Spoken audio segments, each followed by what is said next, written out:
New weight loss drugs called GLP-1s, which include Ozempic and Mounjaro, have transformed treatment for two diseases, obesity and diabetes. They reduce high blood sugar levels, slow down the stomach's emptying of food, and suppress appetite, which causes weight loss. New research suggests they also help with other conditions, including heart disease, kidney disease, sleep apnea, and potentially even Alzheimer's. And clinical trials are underway to test these too. But these aren't the only drugs with multiple effects. Although aspirin has been used for more than a century, it was established in the 1980s that it could help treat cardiovascular disease as well. The same is true for colchicine, an ancient gout medicine that was recently found to help treat heart disease as well. And there's omalizumab, originally an asthma drug that it turns out helps treat food allergies. In this episode, we're going to talk about the multiple effects of GLP-1 drugs and the broader idea of repurposing, when you take a drug that's used for one condition and find it works for other diseases too. What if many more drugs like these are hiding in plain sight? How do we get more of them? Welcome to Hard Drugs, a cool, awesome new podcast by Saloni Dattani, that's me, and Jacob Trefethen. I don't know if we're new anymore, Saloni. Oh, that's true. But it's awesome still. It's been our first birthday. We started our podcast a year ago. That's right. That's right. Did you do anything to celebrate? No, I only realized a few days after. I mean, that's a classic anniversary right there, you know? We both missed it.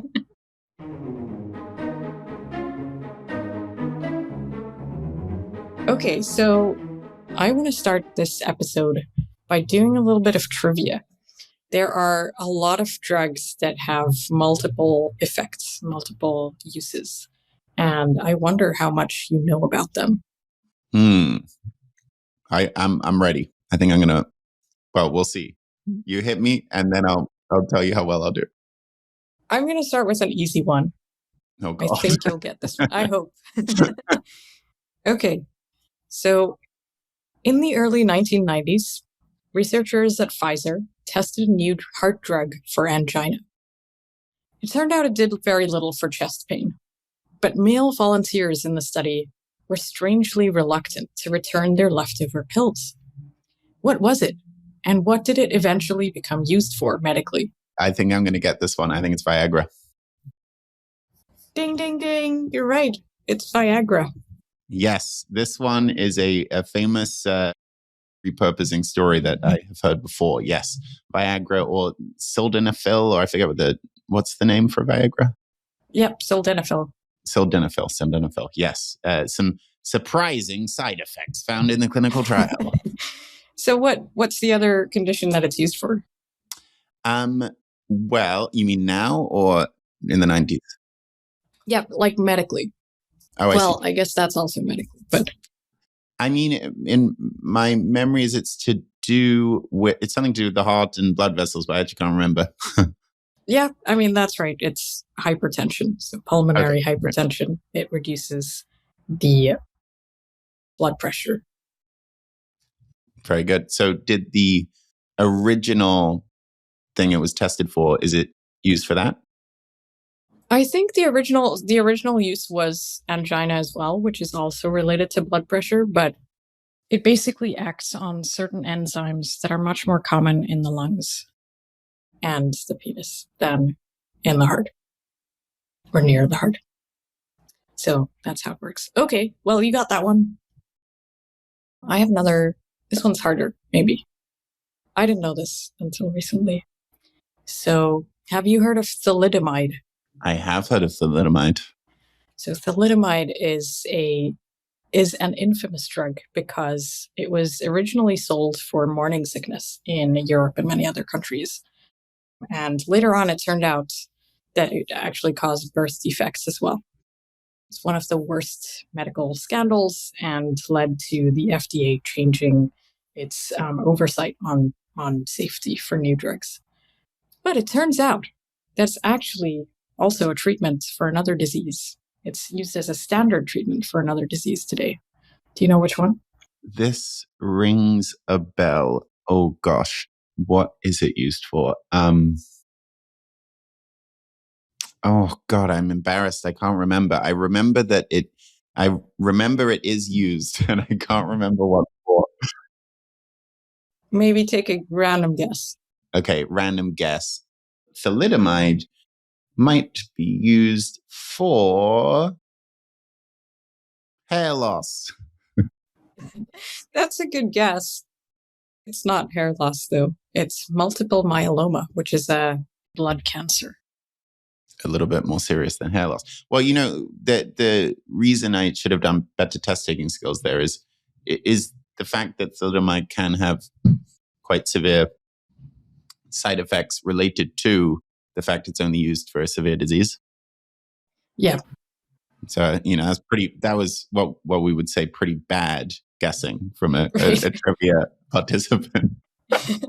It's also used in some cases to treat leprosy. Oh, okay. Which I didn't know either. But yeah, so basically the way that it works is it tags a cancer-causing protein for destruction. And that tagging and causing destruction thing is also what happens in limb development in babies. And that's how it causes birth defects as well. Okay. All right. Third one. This one is not a single answer, but you can give as many answers as you can. So it's about Botox. And Botox paralyzes muscles. And it was originally discovered as a toxin, but in small and precise quantities, it can be used medically or cosmetically. For example, in reducing frown lines and wrinkles. It's actually approved for around a dozen medical conditions in the US and over 30 worldwide. How many of those medical conditions that Botox is used for can you name? Okay. Over a dozen, around a dozen in the US, yeah. Over 30 worldwide. Okay. So I think it's frown lines between the eyebrows, number one. Frown lines on the side of your eye, number two. I think little sort of cheek sometimes we'll be going for. So we're already at 3. Oh, there's left side of the face, right side of the face. We're actually at 6. Oh, yeah. And the remaining 6 approvals, I'm not sure. Do you want to give me some? Frown lines on your arms, frown lines behind your ears. Okay, no, let me name them. So I think you had the right idea that it is kind of about like muscular paralysis, but it's not about frown lines. So it's used to treat crossed eyes, strabismus, and eyelid spasm, neck muscle spasm. Also for preventing chronic migraine. Oh, yes. Yeah. Severe underarm sweating. Oh, I know that one. Yeah, I know someone who's done that one? Yeah. And then to treat overactive bladders and urine leakage that's caused by neurological conditions. And then also spasticity of the legs and arms. So it kind of makes sense. They're just different reasons that you would want to paralyze muscles. Right. And luckily for us, we... You don't have any wrinkles yet? Thank you. I was waiting. And my armpits so far are, doing just fine. Not sweating that much. Well, how do you rate that again? I do think that men there's probably sweat a way more. to, I don't know, collect the sweat and see how much volume of sweat. Good point. Yeah, I think the thing that matters is it enough sweat that someone can see it on my shirt. So that's that. It's a binary. Right. That makes sense. And as soon as that happens, we're going into general anesthetic. You don't need that. I don't actually know if people use anesthetic before they use Botox. I thought it was just an injection or something. I have no idea, Obviously. All natural. You're making so many YouTube watchers jealous right now. You're welcome. They're like zooming in on our faces. Wow, they really don't have wrinkles. Last question. So, out of all the small molecule drugs that the FDA has approved, roughly what proportion of them have an approval for a second medical use? So Ooh, what proportion have been repurposed? that's a really fun question. Although I think those are two different questions because you don't need an approval for a second use. A doctor can prescribe off label if they think it Right. might help you even without approval. So, well, Yeah, let's just but break yeah, down the question. I just So, mean the ones that are approved for a second use. totally. I'm breaking it down in my own head. So there's small molecules. So there's different types of drugs and therapeutics, and small molecules are in my head more likely to go all around the body and have effects in places you might not expect. Right. So these aren't hormones or peptides. They're not vaccines or antibodies. They're small chemicals. Yeah. So that's going to increase the number here. I mean, I would say the off-label use of small molecules is probably it's quite a large percentage, I would guess, have doctors who at least have once prescribed it off what it was approved for. Then, in terms of how many approved for a second condition or disease, I bet that it's going to be less than 50% would be my guess, because to get that approval, you often have to generate an evidence package, and are you really going to have an effect size large enough on a new condition? And I bet it'll be less than 50. Then will it be more than 10%? Yeah, I bet it will be, because these drugs go everywhere. But I bet it's going to be between 10 and 50. So I'm going to say 20%. I think that was a great reasoning process. You're pretty close. It's about a third. Wow, that's cool. Yeah, Okay. which is quite a lot. Yeah. And this is out of drugs approved between 1997 and 2020. Okay. Yeah, about 32% had a new use approved. Okay. Well, and if we run the clock for another couple decades, some of the ones in that batch will get more uses approved, probably. Probably, yeah. Isn't that cool? That is cool. So it's not that uncommon for drugs to have multiple uses. I think I did pretty poorly in that trivia. How many did you get? You got the Viagra one. I got the Viagra one. You sort of got what it was used for. Yeah, I got the gist. The thalidomide one, I recalled that it was used for something and didn't even get close. Right. Then the Botox one, I got. I pretty much nailed that one. And okay, so we're maybe 1 for 4. That's about the same amount as drugs get repurposed. Very good. All right. So the most famous current drug that is being repurposed, or actually has already been repurposed, I think, are GLP-1s. And so these are weight loss drugs that act on a receptor called the GLP-1 receptor. And they include Ozempic and Mounjaro and a bunch of other ones that are kind of in the pipeline right now. And they're used currently for treating both diabetes and overweight or obesity. But it seems like they might work for other conditions as well. So they already have benefits for kidney disease, heart disease, sleep apnea among people who have diabetes or obesity.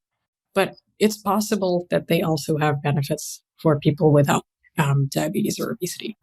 So I wonder if you can guess how that's possible. Yeah. So how it's possible there's multiple effects, basically. Well, Yes. yeah, I think in general terms, if you're creating a drug that intervenes in some way in a process that happens in multiple parts of the body, or a process that is pretty general purpose, then you might find that you're having effects down the line that aren't the primary thing you were aiming at. So I think that's probably the core of the answer here. Is that fair? I think that's right. Like, there are a lot of drugs that are called promiscuous. They can act on multiple different receptors in the body, especially if they're small molecule drugs, because they're so small, they can get to lots of places that bigger drugs can't. And yeah, they have lots of effects. But also sometimes different diseases share the same pathway, like lots of viral infections use similar like they have similar viral enzymes, or lots of allergies have kind of some similar pathway. And so drugs that work for some of them could work for multiple. And then there's also this idea that the benefit is sort of downstream. So you're treating obesity, and because you're treating obesity, it also has benefits for, let's say, heart disease or something else. And then I think there's a last example with a lot of mood disorders or like mental health conditions, where the conditions are often treated in similar ways. So antidepressants, many of them are also approved to be used for treating anxiety, for example. And that might be because somehow biologically they're related. So yeah, there are lots of different ways that you can do that. With GLP-1s, they're not a small molecule drug, they're peptides. And well, that's pretty close to a small molecule as far as they're pretty small. And they're a molecule. Right. They're a big molecule. They're not that They're big. medium. They're a medium molecule. Yeah, medium. I'll take medium. But I mean, the reason I'm harping on this is because presumably the fact that they're a peptide, not a big antibody or something like that, means that they distribute through more tissues around the body. Is that true? I think that's true. And also their receptors are found all around the body. So there are GLP-1 receptors in the pancreas, which release insulin and reduce glucose. And then there are GLP-1 receptors in the brain, in the hypothalamus, which suppress appetite. And then there are GLP-1 receptors in the stomach, which slow down how quickly the stomach empties food into the intestines. And there's also GLP-1 receptors in the heart and blood vessels, and probably in a bunch of other organs as well. So lots of different effects that you can have with this one type of peptide. Yeah, I mean, I think what's interesting about GLP-1s is that a lot of people now have heard of them as weight loss drugs, but they were first used for diabetes, and they still are used for diabetes. And that use is pretty long. Like the first GLP-1 drug that was approved in 2005, which is pretty long ago. So like we have a lot of data on this, and we know that like it can be used for these two conditions and is pretty effective for them and safe. I actually think the first GLP-1 drug was approved thousands of years ago. I've been using that stuff naturally. It just created in my body. You got any of that? And that is true. I have that too. So we all naturally have GLP-1 as a hormone in the body to reduce our appetite and like reduce blood sugar levels. But the versions that are used in drugs are much longer lasting. And this is what is really interesting, because the GLP-1s that are used in drugs were originally discovered in a type of lizard called a Gila monster. It's spelled Gila, but it's pronounced Gila. There's no G sound. No G sound? Wow. There's no G sound. Gila monster. I have been pronouncing this wrong for the last 2 years. Well, it's better than saying Gila monster. That's actually, true. 2 wrongs make a right. Maybe Gila monster is better. So there's no G sound because it's Spanish. It's found in the southwestern parts of the US. So do you call them GLP-1s? No. You taking your latest GLP-1 agonist? Have you ever seen this lizard before? This Gila monster?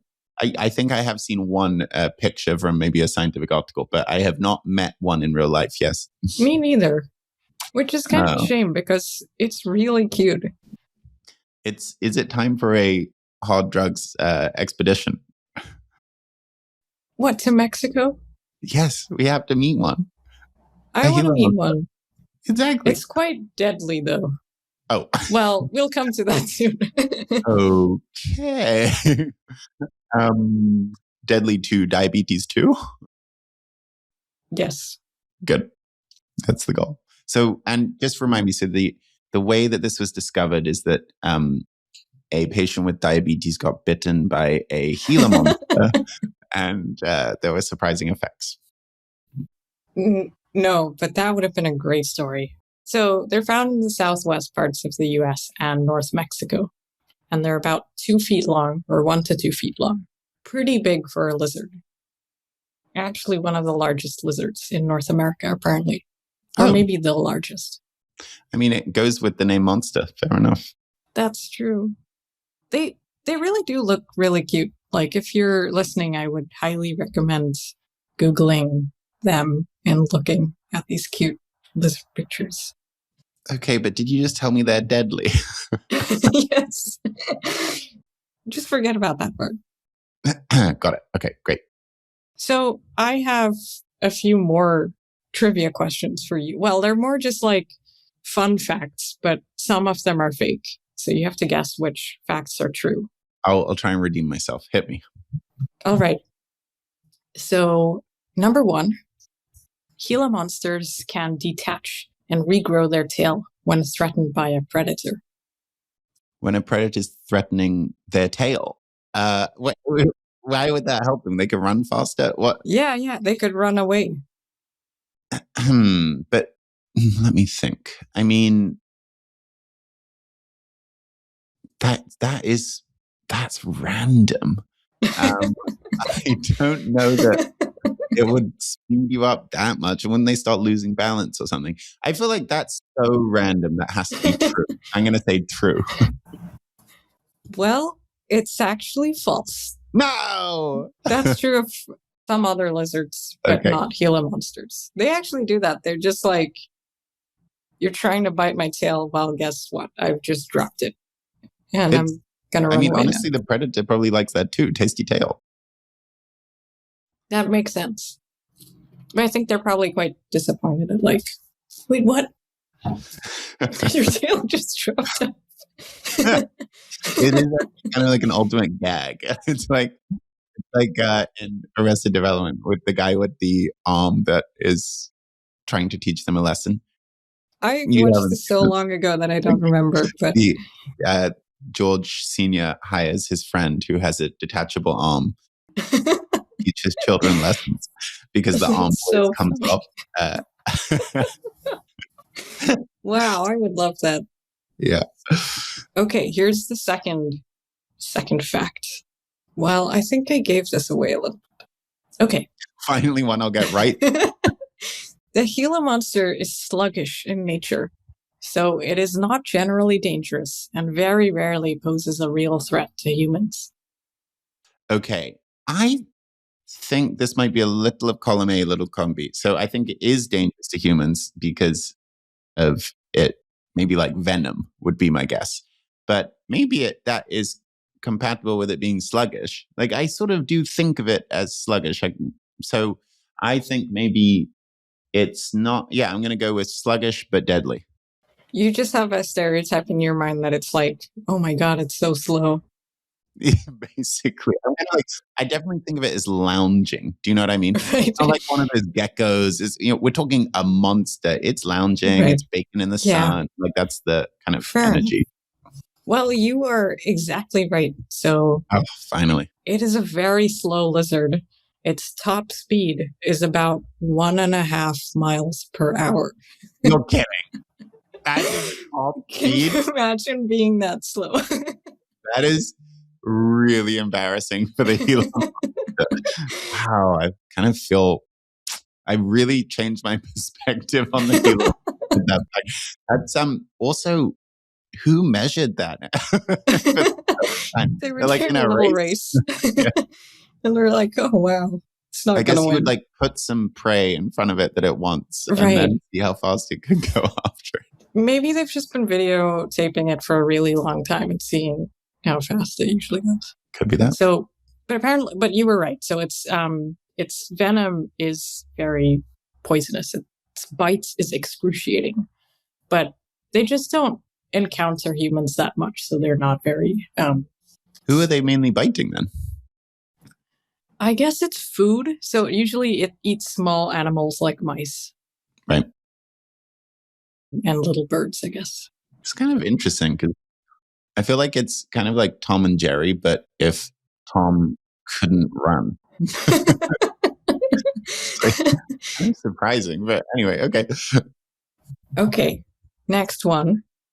So the Gila monster has very muscular jaws that produce a firm, tenacious bite, with the venom dripping into the wound as the lizard chews. Oh my God. And so is that true or false, basically? Yeah. Okay, I think that's true. That is true. Pretty terrifying. Oh, God. That is the exact description that I found in a paper. Okay, well, delightful. Sounds quite horrible. Okay, last one. Gila monsters spend most of their life underground and can survive eating only a few meals per year. True or false? That is going to be true because that's really going to be related to, I think that's going to be related to HLP.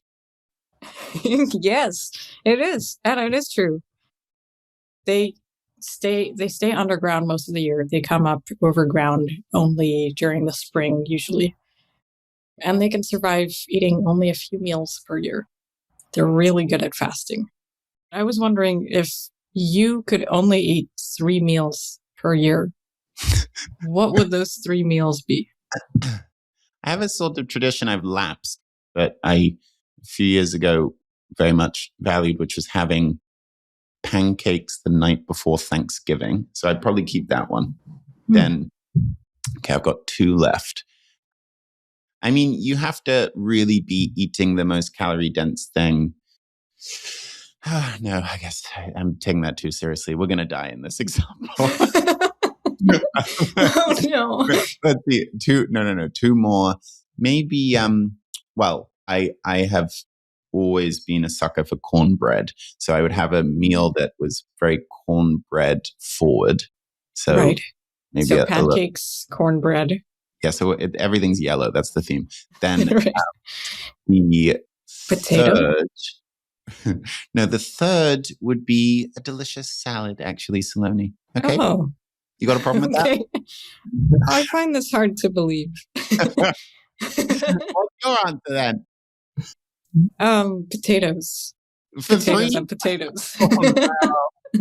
Oh, no. I didn't know that about you. Okay. I heard that potatoes contain all the nutrients that you need. That's right. That's why I make sure to avoid other foods. Yes. Well, what's interesting about the Gila monster is that they eat very large meals. They eat just like entire quail eggs at once and stuff. And they store fat in their tails. Oh, they're non-detachable tails. Yes. If they were detachable, they actually would be, young for predators to eat. Okay. Separately, I wonder if you've ever wondered how venoms work. Like, it's not that common for lizards to be venomous, and Gila monsters are venomous. And I hadn't really thought about what makes venom actually deadly to people.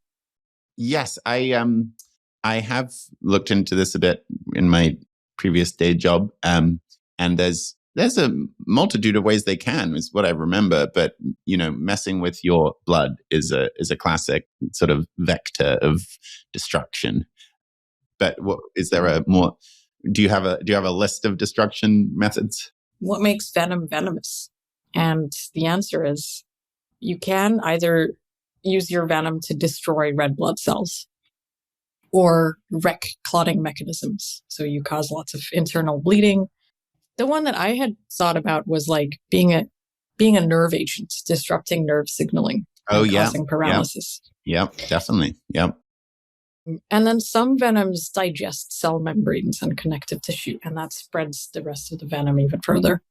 Wonderful. So if anyone wants to lose weight, then let's talk about medicines instead. GLP-1s. How does this relate to GLP-1s, Saloni? Yeah, how does this relate to GLP-1s? Well, what are GLP-1s? They are a type of gut hormone that is released when you eat naturally. So they're a type of gut hormone called an incretin, and those hormones tell the pancreas to release insulin. And in the 1980s, people found a natural incretin which they called GLP-1. But what's sad about natural GLP-1 is that it has a really short half-life. It only lasts about 2 minutes in the body. So that's not very useful medically. And the reason for that is that it just gets destroyed by enzymes and removed by the kidneys.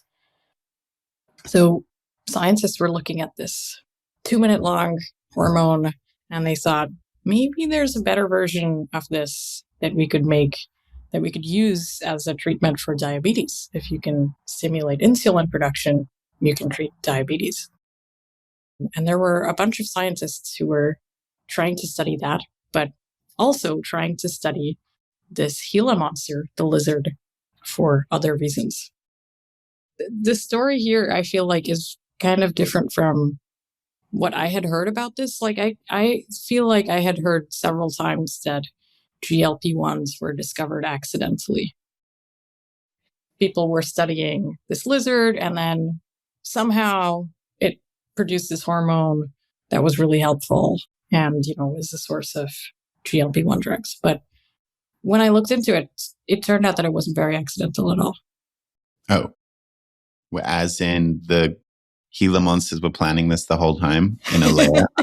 Yes, that's exactly what it meant. The Gila monsters were actually, the scientists took off their masks, and it turned out. It actually does all make sense now. The scientists were. And the way that they found out was they were walking at 1.5 miles an hour. Oh, sorry, sprinting. And these other scientists were like, why are they so slow? There must be something special. So if it's not accidental discovery, what happened? So there are two scientists studying these lizards for different reasons. One scientist was an endocrinologist who was interested in the venom and the fact that if people were bitten by this venomous lizard, the Gila monster, they often developed this extreme pancreatic reaction to it. So it somehow stimulated the pancreas. So maybe it's involved in doing something to pancreatic hormones. And then there was another scientist called John Eng who was studying peptide hormones in animals. He had already studied a bearded lizard's venom and found a hormone that resembled human GLP-1. And then he turned to study the venom of another lizard, Gila monster, to find out whether it had a hormone like that too. And so that's why they were studying the venom of this lizard, the Gila monster. So are you telling me the venom is circulating through its veins and keeping it skinny? Yeah, that's a good point. I don't know why this hormone is in its venom. That part is surprising. Yeah. Okay. Well, interesting. Maybe venom is just a mix of random stuff.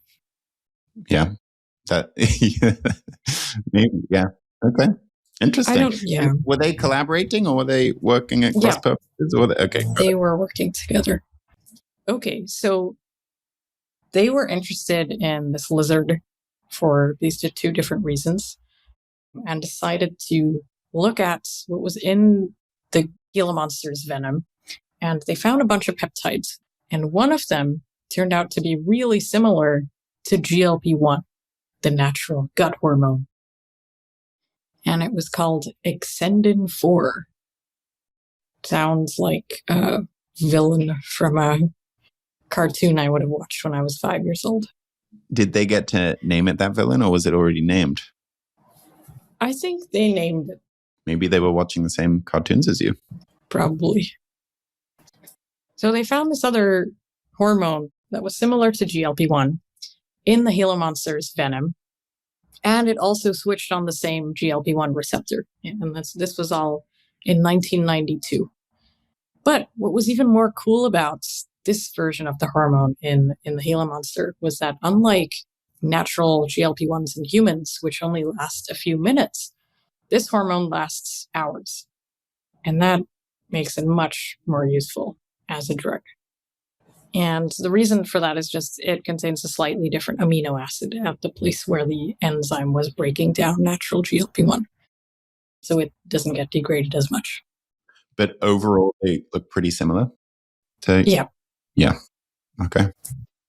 Guess what also I found kind of interesting was how long it took between when they discovered this Exendin 4, this Gila monster GLP-1, and how long it took from that to developing it into a drug.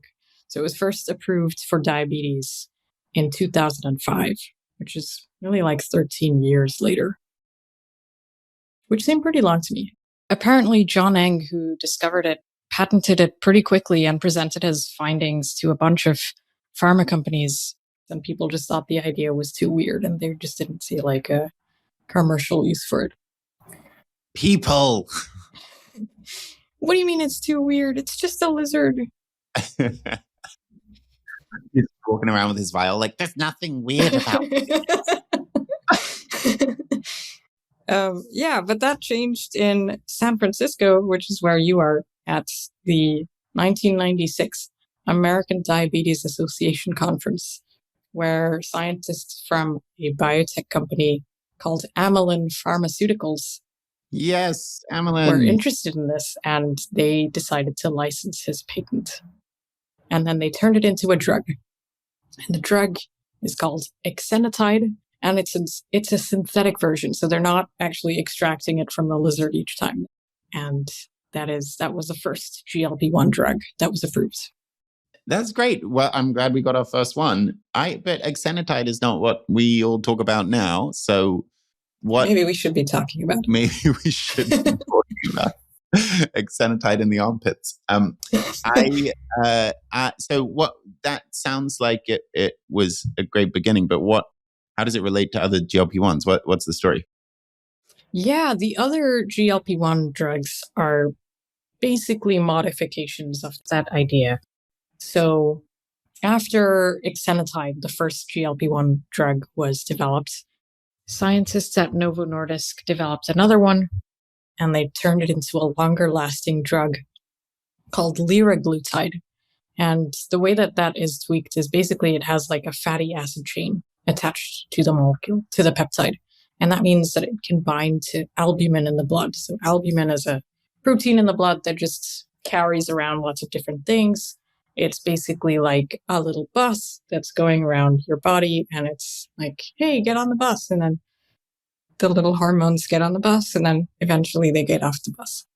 And so liraglutide, it can last a day versus exenatide, which could last hours. And so this was, another advance. And then after that, there was semaglutide, which was modified even more to last about a week. And it just had a stronger fatty acid chain that grips onto the albumin more tightly. So we basically have this original insight starting in 1992 from the Gila monsters. And then that insight is built on to, its first pharmacological point in 96 and onwards. And then we're iterating off of this idea. Yes, exactly. And you've probably heard of tirzepatide and retatrutide as well. Yes, retatrutide, yes. Retatrutide. Well, what's so interesting about these is that now it's not just that they act on the GLP-1 receptor. They actually act on multiple receptors. So tirzepatide, which is by Eli Lilly, or it's called Mounjaro, that acts on both GLP-1 receptors and GIP receptors. And then there's retatrutide, which acts on GLP-1s, GIP, and glucagon. Boom, boom, boom, triple. And the way that it does that is all of these receptors are evolutionarily related to each other, and they look kind of similar. And so you can just slightly tweak a drug so that it fits into multiple receptors and not just one. It's sort of fascinating to think about, though, because this is one molecule doing three things. So it's kind of like, why not have 3 molecules? And, if you ask a drug developer or medicinal chemist, I think the answer you'll get is, well, you can control better the dosing durability. You kind of want one.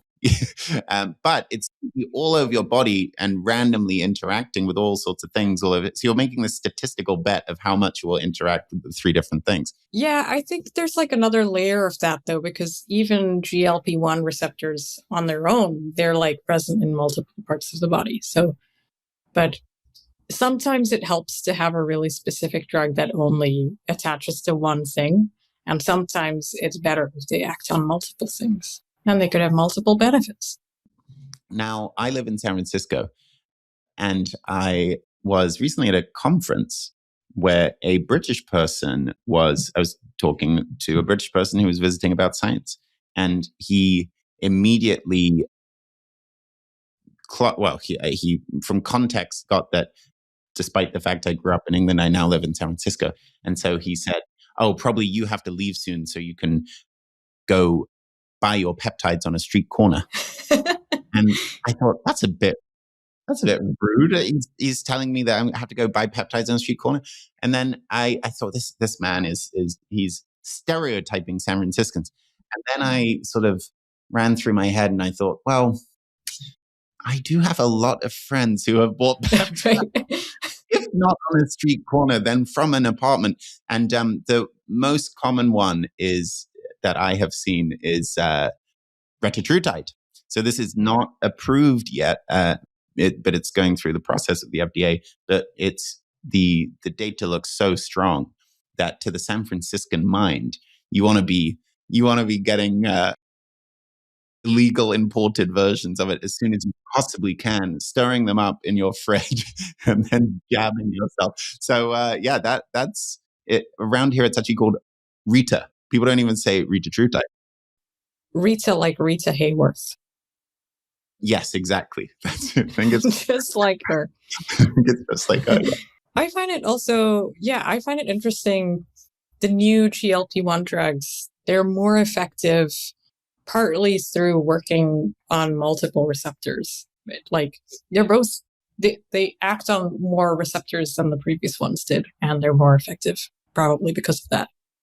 So what 4th and 5th receptor would you add? Oh, I think I would stop there. Honestly, that's enough.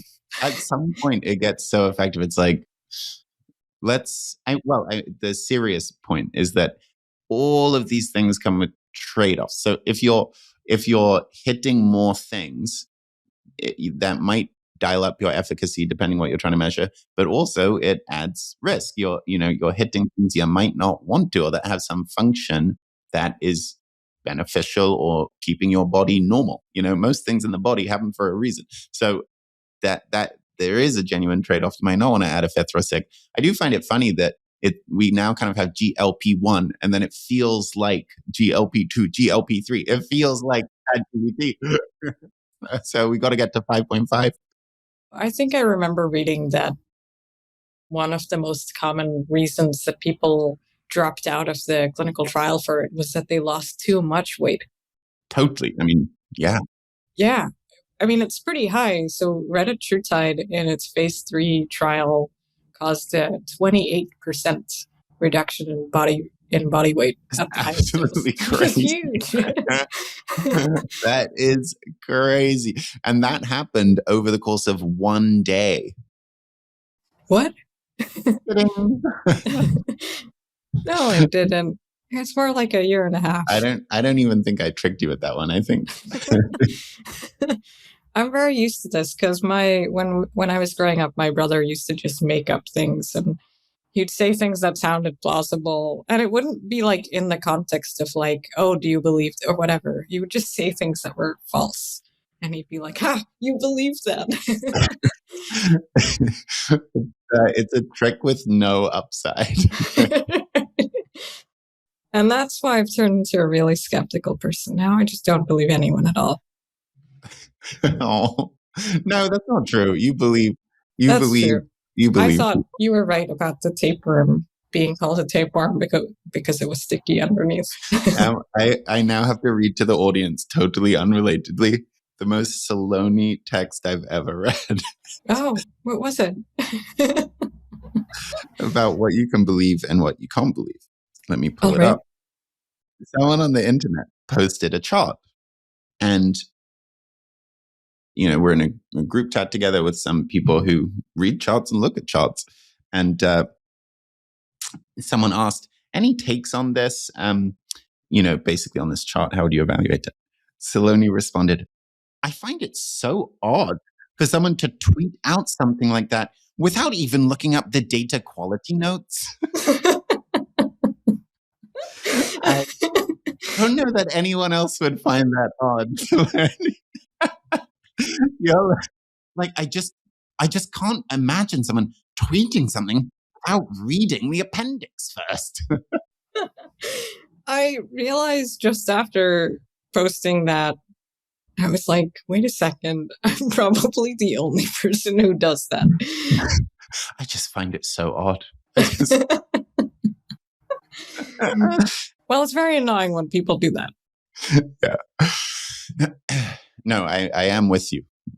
Anyway, so thank you. GLP-1s. GLP-1s. So we know that they're useful for weight loss. And retatrutide, the latest one, causes a 28% reduction. And that compares to semaglutide, the first one, which was about 15% weight loss, tirzepatide, which was about 21% at the top dose. These are getting a lot more.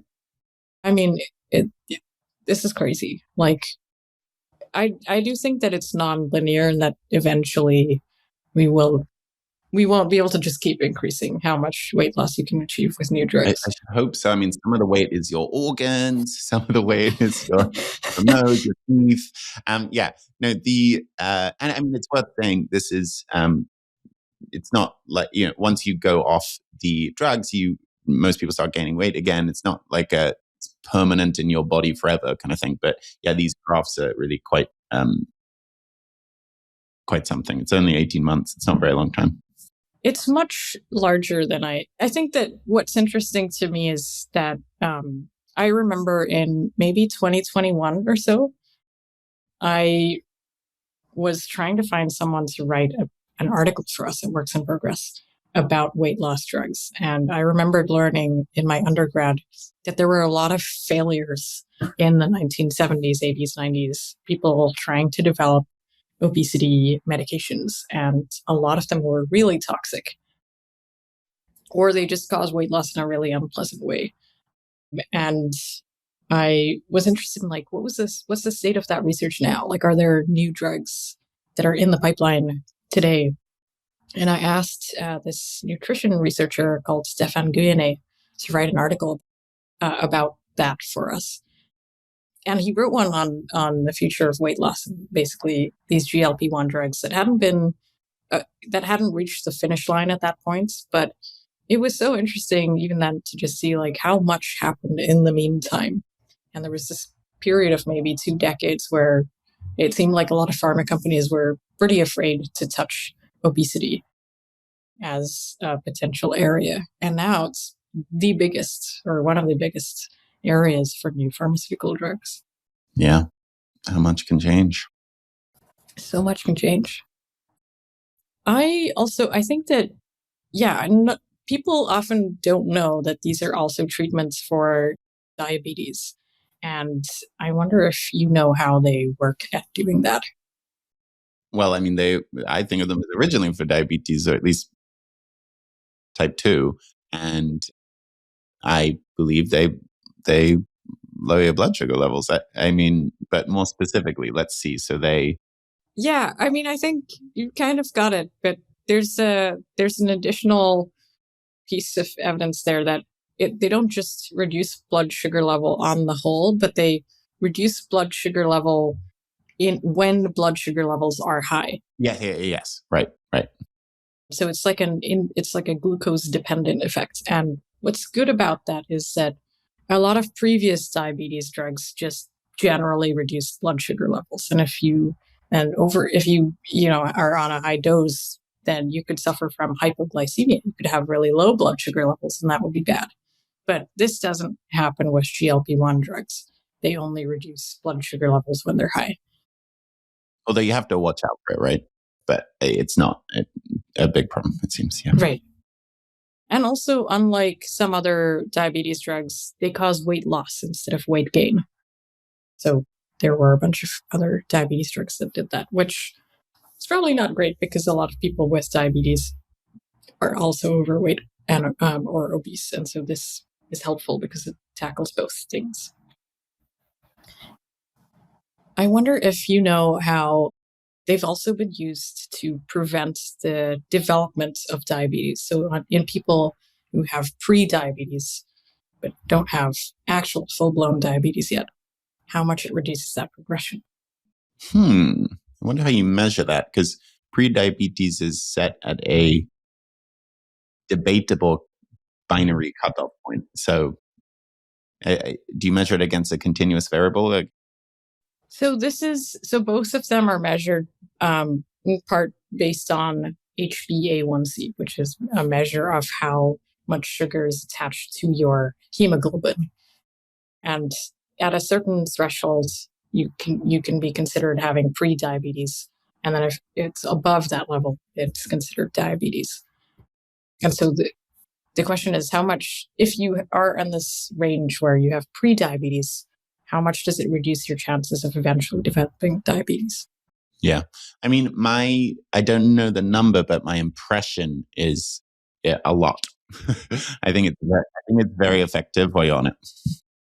It is very effective. So there is a trial recently called the SURMOUNT-1 trial, where they gave tirzepatide, that's Mounjaro, to people with obesity and prediabetes. And they had a 94% reduction in the progression to type 2 diabetes.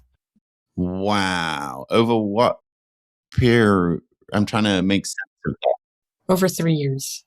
Okay, so basically over a 3-year period, if you have prediabetes, there's some chance you'll progress. And for people on the drug, it was like basically no chance you'll progress. Right. So it was like 18% or so chance of progressing in the next 3 years if you were on a placebo. Got it. But if you're on tirzepatide, it was like 2%. Oh, wow. That is amazing. Wow. That's awesome.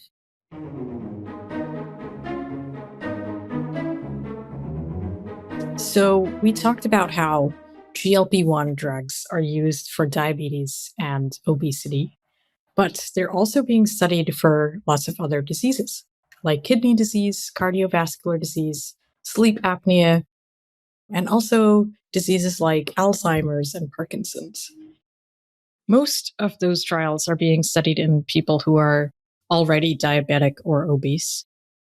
And the trials are looking at whether it also improves those other conditions that they have, with the two exceptions of the two brain diseases, brain conditions. So in the Parkinson's and Alzheimer's trials, GLP-1s were tested in people without diabetes or obesity.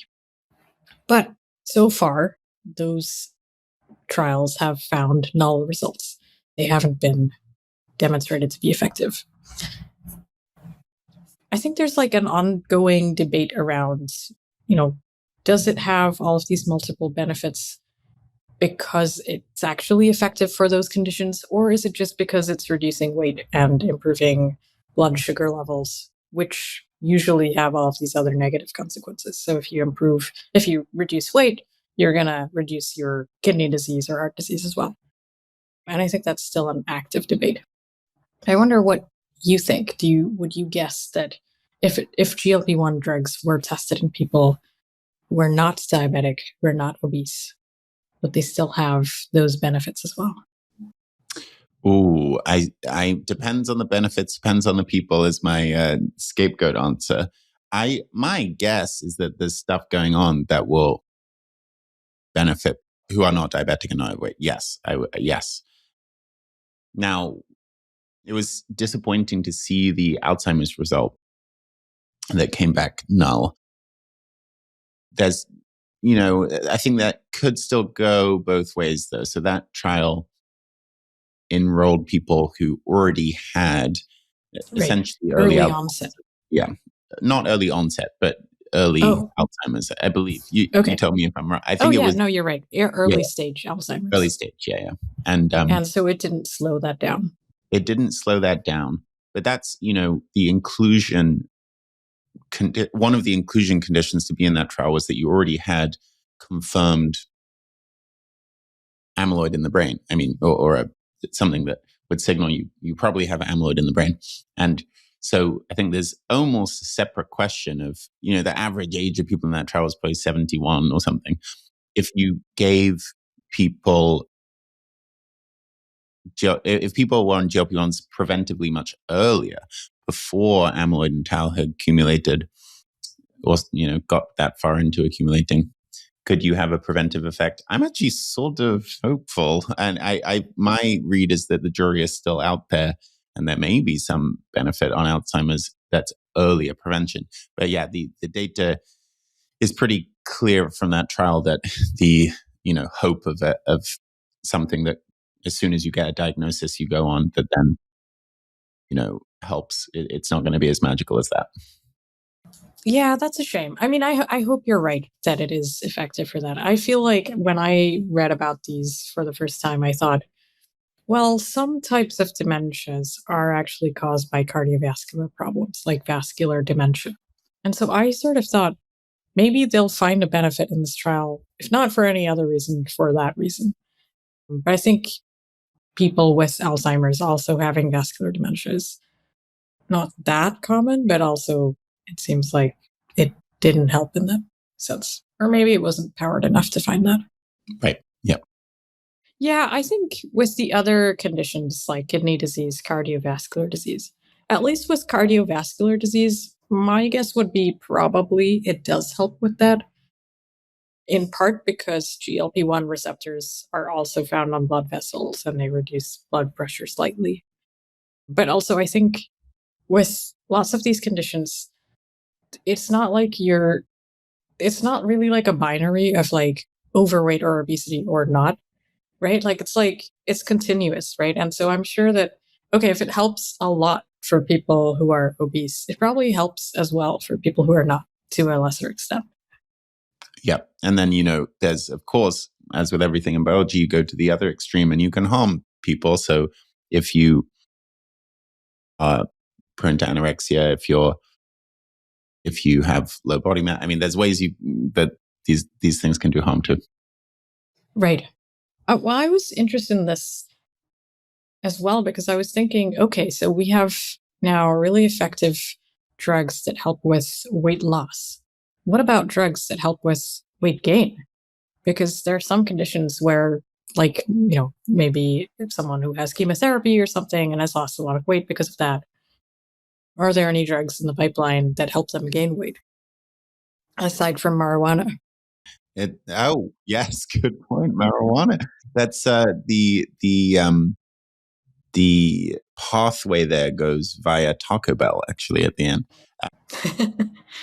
No, I mean, there is, if you are severely malnourished, then you can get prescribed plumpy nut or, other forms of ready to use therapeutic food. Therapeutic food in the sense of they are treated as medicines in some sense. So yes, there at the very least is high fat, high, protein food that you do get prescribed if you're severely malnourished. That's probably not the answer you're looking for. You probably want something more biochemical than that. Yeah. So there are apparently a bunch of drugs in the pipeline right now that are for weight gain. So there's an antibody treatment called ponsegromab, which seems to help with weight gain, but it's in phase 3 trials right now. I haven't tried it. You're making me run through the list in my head now. I mean, there's other appetite suppressant, stimulants have often been weight loss drugs, either off-label or so. Are there things that off-label, everyone knows you get gain weight if you eat? Yeah, I mean, there are a bunch of those probably. That's right. Aren't there antipsychotic drugs that make people gain weight? Yep. Huh. Interesting. Might try one. I'm kidding. But I guess the last thing to say about GLP-1 drugs is that this is not the end. There are a lot more in the pipeline. There are new drugs being developed that don't just cause complete weight loss through both fat and muscle, but there are new drugs that are muscle preserving weight loss reduction drugs. There are also different types of actual dosing or like different durations of these drugs. There are people developing patches, like a needle patch that you put on your arm and that slowly gets released into your body. There's also recently there's a small molecule drug version of a GLP-1 agonist.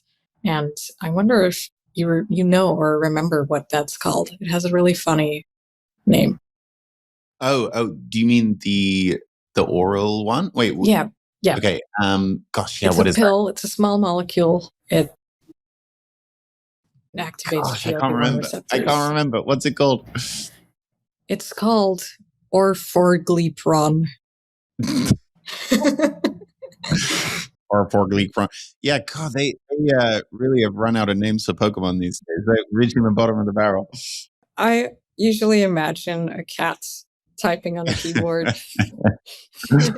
Or for And Gleek that's from. how these drugs are named. So that's the end of that. So GLP-1 drugs have two uses already, diabetes and obesity. They're being tested for a bunch of other uses as well.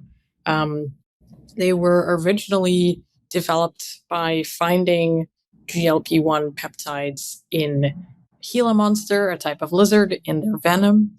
And that hormone was much longer lasting than the natural GLP-1 that we have in our body. And by tweaking that hormone, scientists made sure that it lasted longer, even longer in the body for days or weeks. And that has led us to the drugs that we have today.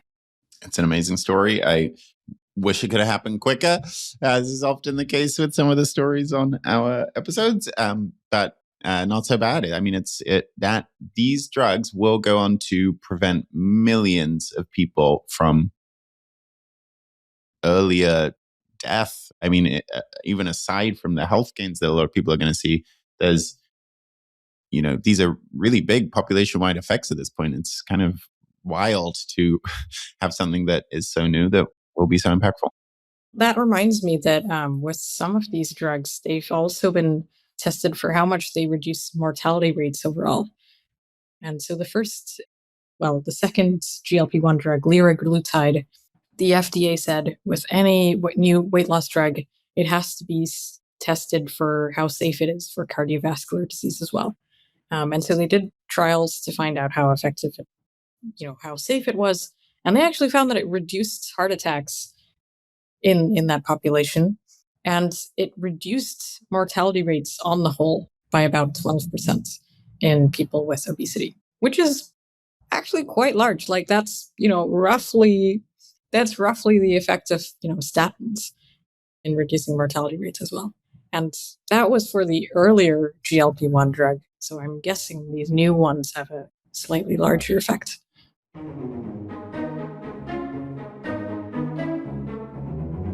Okay, so GLP-1 drugs are a type of drug that have multiple effects. I'm going to raise a potentially controversial or surprising opinion, which is that what if there are lots of other drugs that can do things like this too? Da, da, da. I don't think it's possible. You don't think it's possible? No, I'm joking. I mean, what's my real answer? I mean, I sort of am a bit of a conspiracy theorist on this. Like, often the most powerful drugs are doing something that's quite important. And so, yes, I think that Yes, that sometimes. seems circular though. Let me rephrase it. Some of the most important functions in the body are sort of these pathways that have many different downstream effects. Right. So if you're targeting an important node, for sure there might be repurposed things that could happen. And, the thing is that most people are mostly healthy most of the time. So you don't want to be messing with those important channels. The GLP-1 story is so shocking because it's like, wait, hold on, we could have just done that the whole time. Like if we'd evolved different GLPs, like that's crazy. Because usually if you're hitting a channel like that, there's something bad happening somewhere else. Right. And this has been a big problem in Alzheimer's, for example. You know, the genes and proteins that are involved in the development of Alzheimer's, there's more and more knowledge about them every decade. And that a lot of the problem is happening in the brain. But those genes and proteins are doing things all over the body. So if you try and give someone a drug that is going to interfere with them, you may end up causing issues. This happened with BACE 1 inhibitors. This happened with gamma secretase What's a inhibitors. BACE 1 inhibitor? BACE1, just a class of drugs that people have tried for Alzheimer's. And the off-target effects really get you. So, you know, if you're this kind of principle, if you go to something really important and it will have lots of effects, is good and bad, but true. Right. I wonder if you remember. So we talked at the start of the episode about some examples of drugs that have multiple uses, but how many other ones can you name? Oh, okay, that's a fun prompt. Let's see. So there's, maybe I'll try and get to 3 and then stop. Well, there are things that you would use in different contexts for different patients. I don't know if that counts. Like low dose aspirin for different, if you are pregnant and meet certain conditions, can be useful, but that's not the main way you would think about aspirin. Or, you know, lithium is one that we are looking into right now, actually, for Alzheimer's again, of is there an effect of lithium orotate on Alzheimer's, not on, lithium's It's often used usually for other bipolar, psychiatric. right? Yes, lithium carbonate is used for bipolar. And let's see, what's a third fun one? How about, BCG. This one always blows my mind. Is it actually used for those yet? I think it's still unclear. Well, for what? I mean, BCG is used for bladder cancer. Really? I didn't know Yeah. that. Yeah. So BCG is The covered vaccine. in previous episodes, and you should, listeners should go back and listen to every single one in case it pops up. And it is a sort of wondrous vaccine from 1921 that is still used. It's that good, against TB, and it is producing some sort of non-specific immune response, in that it's not just helping with TB, it's helping with other stuff too. And one of the things that it's now used for is bladder cancer. People have tried it out for a bunch of different stuff too, due to this kind of non-specific effect. Do you ever want to just jack up your immune system to achieve some other goal? So yeah, BCG is a fave. Nice. I was thinking of SGLT2 inhibitors. Nerd, loser. Sorry. Yeah. Well, these are kind of similar. Wait, listeners, do you not think about SGLT2 inhibitors? I think about them every day. I think this is the original. Wow, does this just work for everything? Where they were originally developed for diabetes, but it turned out later on that they also can treat heart failure and chronic kidney disease, and maybe some other conditions as well. And then you mentioned aspirin, the painkiller, but also used sometimes in pregnancy, and also is a heart disease drug. That was only found out, I think, in the 1980s. Have you heard of colchicine? Colchicine rings a bell, but what is it? It's a gout medicine. And I think in the last 15 years or so, it turned out to be pretty effective against heart disease as well. And then there's minoxidil. Have you heard of that? Any man my age has heard of that. So that was originally an anti-hypertension drug, but it later turned out to be somewhat effective as a topical treatment for baldness. And why I remembered it this year was that there was a phase 3 trial this year with a different formulation of minoxidil, which is longer lasting. And that led to hair regrowth that was much more than the previous version. So I Okay. think the previous version was like you would have to apply it every day or something. Whereas this one, it's a pill. Yep. Just talking to friends, of course, the issue with applying it every day is like, oh God, so do I do it before a shower, after a shower? It's kind of Right. annoying. And you can't, there's a pill version, finasteride, but that goes all over the body and has all sorts of off-target effects. So it's much, nicer if you can just do it topically. But it's also more of a hassle. Yep. And then there's omalizumab that I mentioned at the start. That was originally developed as an asthma drug, but more recently it's shown to be effective for various food allergies. So peanut milk, various food allergies. And then you brought up Viagra, I sildenafil. didn't bring that up. You brought that up. Sorry. Well, you answered that to my first question. That Now, counts. Viagra, I do expect, if I had to make a prediction, we will get another usage of Viagra. I mean, people actually talk about Viagra in the context of Alzheimer's too. There's not, to my knowledge, been a big trial of it though. Interesting. That seems like something, we probably have enough people taking it now that we could find out. Yeah, that's a good point. Look back at that data. And then there's, a lot of antidepressants are also used for other conditions like anxiety. And then sometimes there's a kind of related phenomenon where something is tested for one thing and then it turns out to be useful for something else. So if you've heard of CAR-XT or xanomeline trospium, that is a new schizophrenia drug that was approved, I think, maybe 1 or 2 years ago. It was originally tested as a dementia drug, but in those trials, I think in the 1990s, they found that it reduced hallucinations in those patients, and then thought, oh, maybe we could use this as a schizophrenia drug. But the problem was that that drug had multiple effects. So one was in the brain, reducing hallucinations, but the other was that it caused like really severe nausea and vomiting, and that's because it also attached to receptors in the gut. And so I think researchers tweaked it and added trospium to it, which prevents it from binding to those other receptors in the gut. And so it's basically tweaked to become more specific, so it only reaches the brain.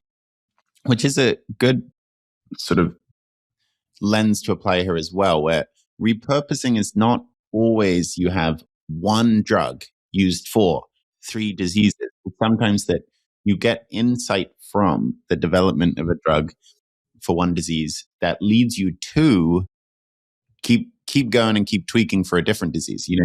That is it from a drug developer's point of view, maybe the more common exciting. So I'm not actually sure, but that certainly is a common thing that is a bit different. You still got to do some chemistry after you get the initial. Right.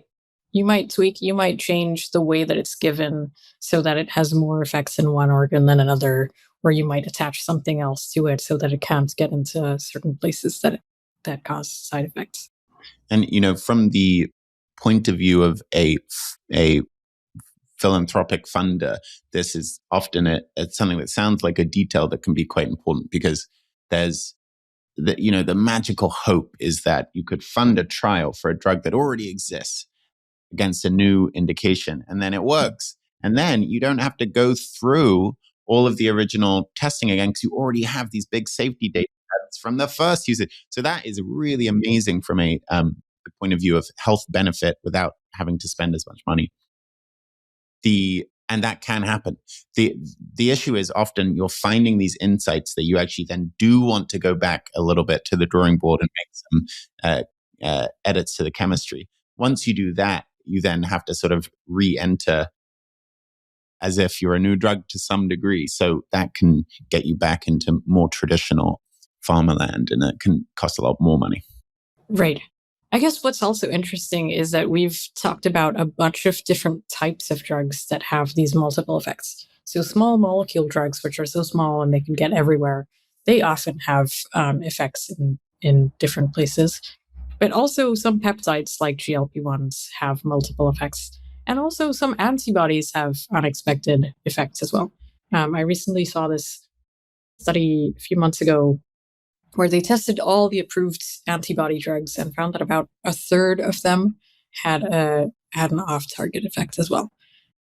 And then there are gene therapies, which I guess that's less likely because those are so focused on a specific gene. But genes do multiple things sometimes. That's true. That's true. So we've talked about ones where there is pretty good evidence so far that they can be used for different conditions. But what about some speculative possibilities about drugs that are used today that could be used for other conditions and we don't really know yet? Do you have any that come to mind? Yeah. Oh, well, I hate to harp on one theme of Alzheimer's, but the shingles vaccine and Alzheimer's. That is one. I'm pretty skeptical of that. But You're skeptical? why don't you make your case first? Okay, I'll make my case.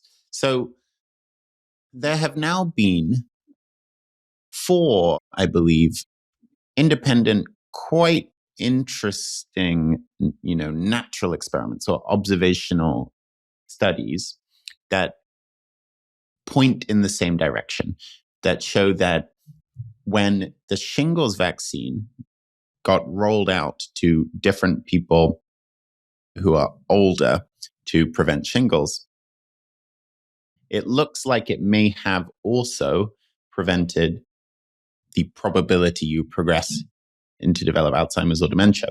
So the first or the most sort of striking study of these 4, as far as I've seen, is in Wales. There was a introduction of the shingles vaccine where if you were born in 1933, I believe, the cutoff date was September 2nd, if I remember. If you were born before that, you were not eligible. If you were born after that, you were eligible. So you have this really clean cutoff date where you can then see what happened to the people on either side of that, what an economist would call a regression discontinuity. And the answer is that in that population, the people who did get the shingles vaccine were, after 7 years, had a drop in relative risk of Alzheimer's or dementia of 20%. So that is not as high quality evidence as a randomized control trial, which is what you would usually do for developing a new drug that went through clinical trials. However, it's pretty suggestive. It's, I've had skeptical friends try and poke holes in it, and I've heard different holes try and be poked, but you usually have a rejoinder. And, it's the kind of observation of it's like, oh, maybe there's something here. And then the fact that this has popped up in other countries as well, in other studies, is pretty interesting.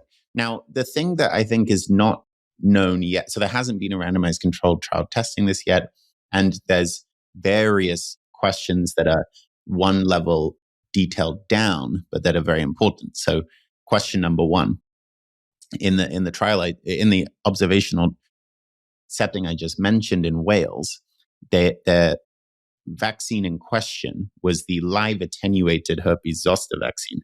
Now, there's another vaccine that is now used in the US, for example, called Shingrix, which is the trade name, which is a subunit vaccine with an adjuvant made by GSK.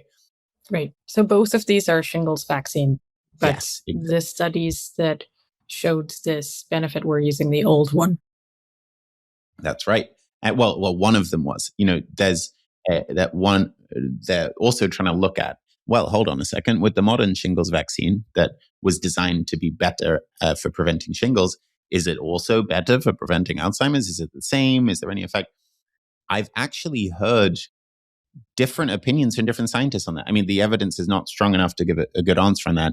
Some people actually think it's going to be worse than the original live attenuated vaccine because of the way your immune system responds to live attenuated vaccines differently than subunit vaccines. Some people think it will be better.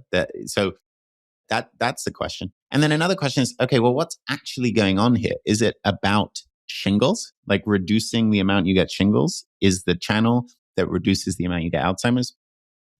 It's probably not. There's probably something else going on about, just at that age, jacking up your immune system to clear out a bunch of stuff. That is So it's not, you're saying it's not shingles necessarily that's not contributing to necessarily. And dementia. it's people are debating this now. They're trying to chase down what is the mechanism of if there is a real effect here, why is there a real effect here? And could you get that effect from simply an adjuvant that boosts your immune system rather than a specific vaccine? Well, I guess I want to get the shingles vaccine, but if I could just, double whammy. Prevent it with just an adjuvant, then that's really Well, easy. if I recall from a previous episode, you have trauma related to the chickenpox vaccine. Oh, that's true. So you weren't allowed to get it. It really depresses me that I think in every country, or maybe most countries, you can't get a shingles vaccine unless you're above a certain age.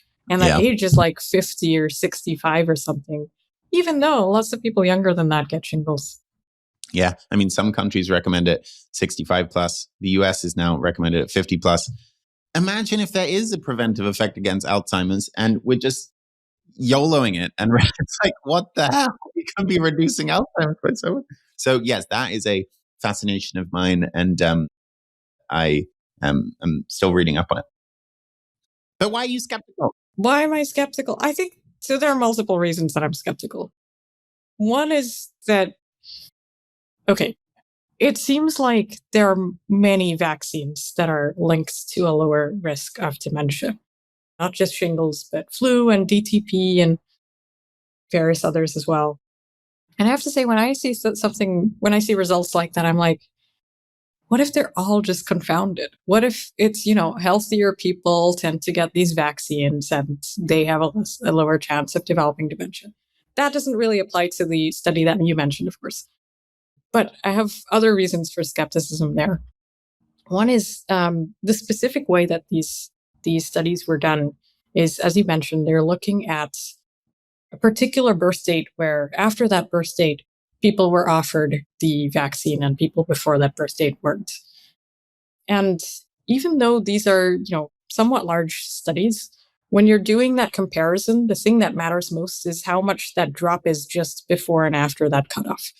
And the number of people who are just above or below that birth date in that year, it's not that big. And so the results that I've seen, they seem to be kind of marginally significant. And I am sort of skeptical that they'll hold up in larger samples. And I think there's an ongoing study with a larger population of the whole of England instead of Wales, where they didn't find any discontinuity. So I'm thinking there's probably something going on there. But I think that just in general, when you look at these kind of cutoff studies, you often have to ask, what if something else changed there as well at that same time? That it was not just the getting eligible for that vaccine, but also maybe that was the start of the school year, and maybe grandparents with little grandchildren have a higher risk of getting shingles or so. I don't know, whatever, something like that. And so there's like little nigglings in my mind that make me think, I don't know if this will hold up. And I would say I'm pretty unconfident that it will hold up, but I would say probably about 20 to 25% chance where I think maybe it will actually prove to be true. And that seems high enough to warrant more attention, but I'm pretty skeptical. I would take the bet against that. I think it's higher chance than that. I mean, I'm curious how you think about the evidence from other countries, though. So you mentioned the England evidence that's kind of ongoing. I should know more than I do about it. But what about the Australians? What about all these other countries? Well, as far as I've seen, they've also been just marginally significant. And, when I look at that, it's a bit, when you tweak certain things in your statistical analysis, you can get things that are marginally significant. And there's a really cool blog post by a friend of mine on the uncanny mountain of p-values. Basically, if the literature is full of results that are barely statistically significant or just under the threshold, that's a warning sign that the effects might not hold up. Do you think that there is a real effect, but it's so small that it won't be detected, or you think there's not even a real effect? I mean, I guess this depends on, how small of an effect can we detect? My guess is that it'll be too small to matter. Got it. Okay. We have to. But I hope that I'm wrong. And anyway, shingles vaccines are just good. Shingles is terrible. It's painful. Take it anyway.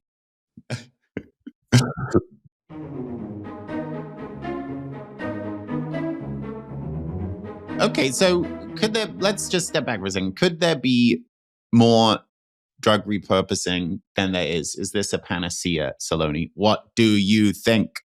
What do I think?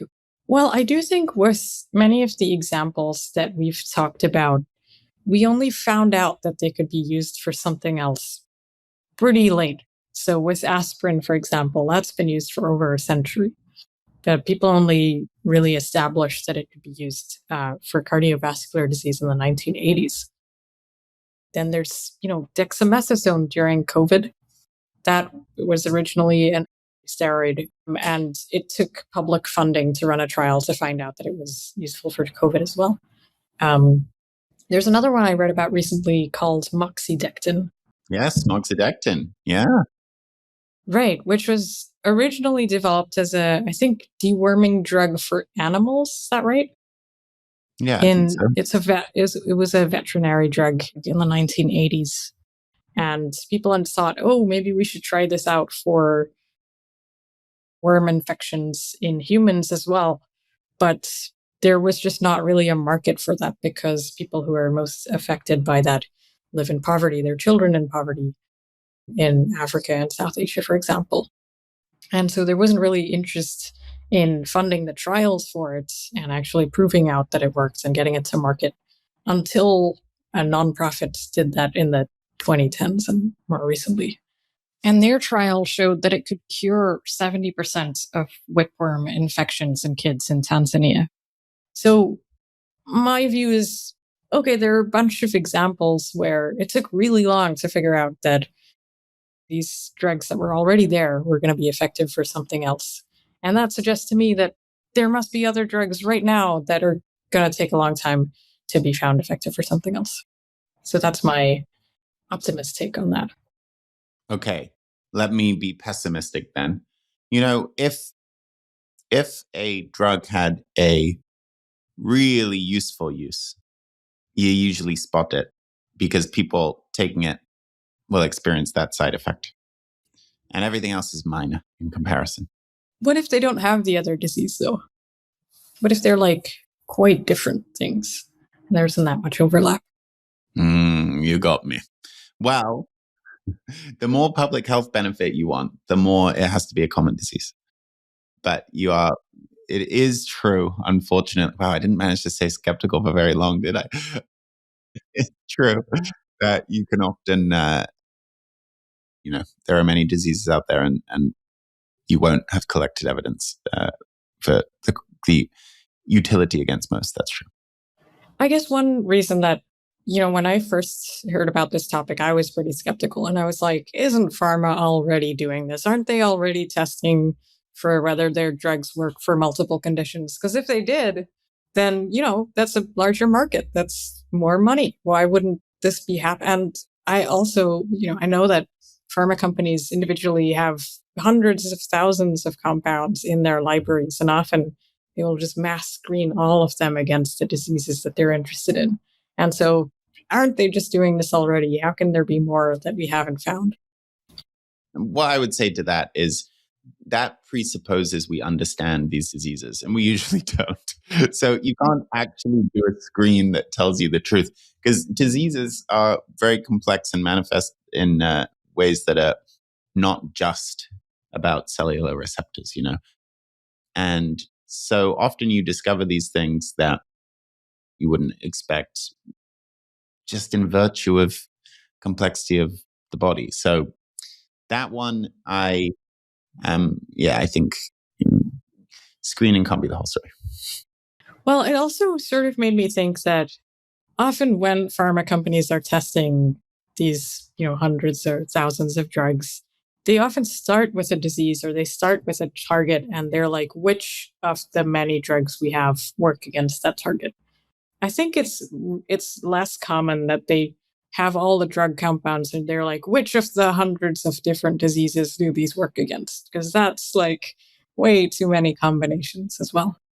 Yes, the combinatorics. And then, I mean, in addition, the amount of money that you can make off of different drugs for different diseases varies by orders of magnitude. So if you're a company that's trying to, make sure it doesn't go bust, then you won't be putting the same amount of energy behind leprosy as you would be behind cardiovascular disease.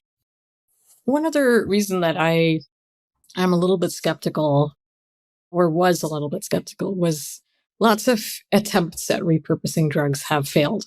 So, for example, metformin, there was a lot of hype around that potentially Well, there's being still hope useful. for metformin. Oh, there is? I think so. But Okay. keep going. So there was a lot of hope that it would be a cancer drug as well. And there were a lot of academic trials on this. The same is true for, I think, vitamin D in various different conditions as a treatment. And I think so far, the conclusion is that they don't work for those. But one of the interesting things about that was that the evidence for this before the trials were done were observational studies. And some of these observational studies were affected by various biases. And one of these biases is called immortal time bias. Have you heard of that? I'm pretty biased myself as a immortal demigod. Yes. But what about you?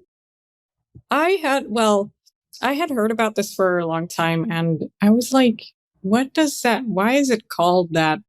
And I feel like hardly anyone had given me an explanation of this that made sense. It was like really complicated and people would explain it with these diagrams that were very difficult to read. But the basic idea is that you have, you're looking at, like, let's say hospital data or something, and you're comparing people who have taken a drug to people who haven't. And you look at, while they're on the drug, what are their chances of developing the disease versus people who are not on the drug. And what a lot of these studies would often do is that they count the time that people are not on the drug or like before they start the drug in the control group. And they take the time that they spend on the drug in the treated group. But that creates a problem. You've like already lived up to a certain age before you get to the treatment group, which means you've sort of lived longer by definition. The only way that you could be prescribed that is if you've lived a certain amount of time. And this affected a lot of the studies that were claiming there were benefits of metformin for cancer. And that is called immortal time bias, because when you start getting on the treatment group, it's like you've been immortal until that point, and that's the only reason you've been included in the study. Yep. You can't have died. Right. Yeah, that's a sneaky one. There's also another bias that's often called confounding by selection, which is that the people who get prescribed a certain drug are different in some systematic way from the people who don't. So in a randomized trial, you're randomly deciding to put some people on the placebo versus some people on the treatments. But that's not true in the real world. So people who get certain drugs might have a more advanced stage of the disease, or with vaccines, often it's healthier, more educated people who will get vaccines as adults. Or for certain vaccines, like the rabies vaccine, it's often people in certain conditions, like they're vets or something else, that get the vaccine. And so they're systematically different, which might mean that they're healthier in some way. Anything observational is more stressful. It is true. I have to admit that. Yeah. Yeah. I think there's just, there's a lot of uncertainty, and many or maybe most repurposing efforts will fail. And I think this is why randomized control trials are so helpful. But I wouldn't lose faith in the whole idea. Like, most clinical trials also fail, but some of them work. So you shouldn't, assume that because many or most of them will fail, that they're not worth trying. And let me give a another pitch that there might be a gold mine out there and see what you think. One issue from a pharma company's point of view on repurposed drugs is that if a drug has been approved for one use, then it's sort of like an immortal time bias for drug patent length. It's quite likely the patent has expired by the time you have suggestive evidence for a second use. So if I'm a company, why would I pony up $75 million to confirm an effect that then anyone legally can sell that drug because I don't have a patent anymore? So what do you say to that? Doesn't that imply there's all of this low-hanging fruit because companies aren't paying for these trials? Why would they? We got to pay for them as taxpayers. I think you're right. I think, well, the counter argument to this is that a lot of the companies still do trials before the patent expires. And so, maybe if they're taking so long to start running a trial, maybe that's because there weren't these other uses at all. Well, it takes a while to accumulate off-label data. And I don't know. I think, the aspirin case, it was literally decades and decades, right? So I don't know. No, you're right.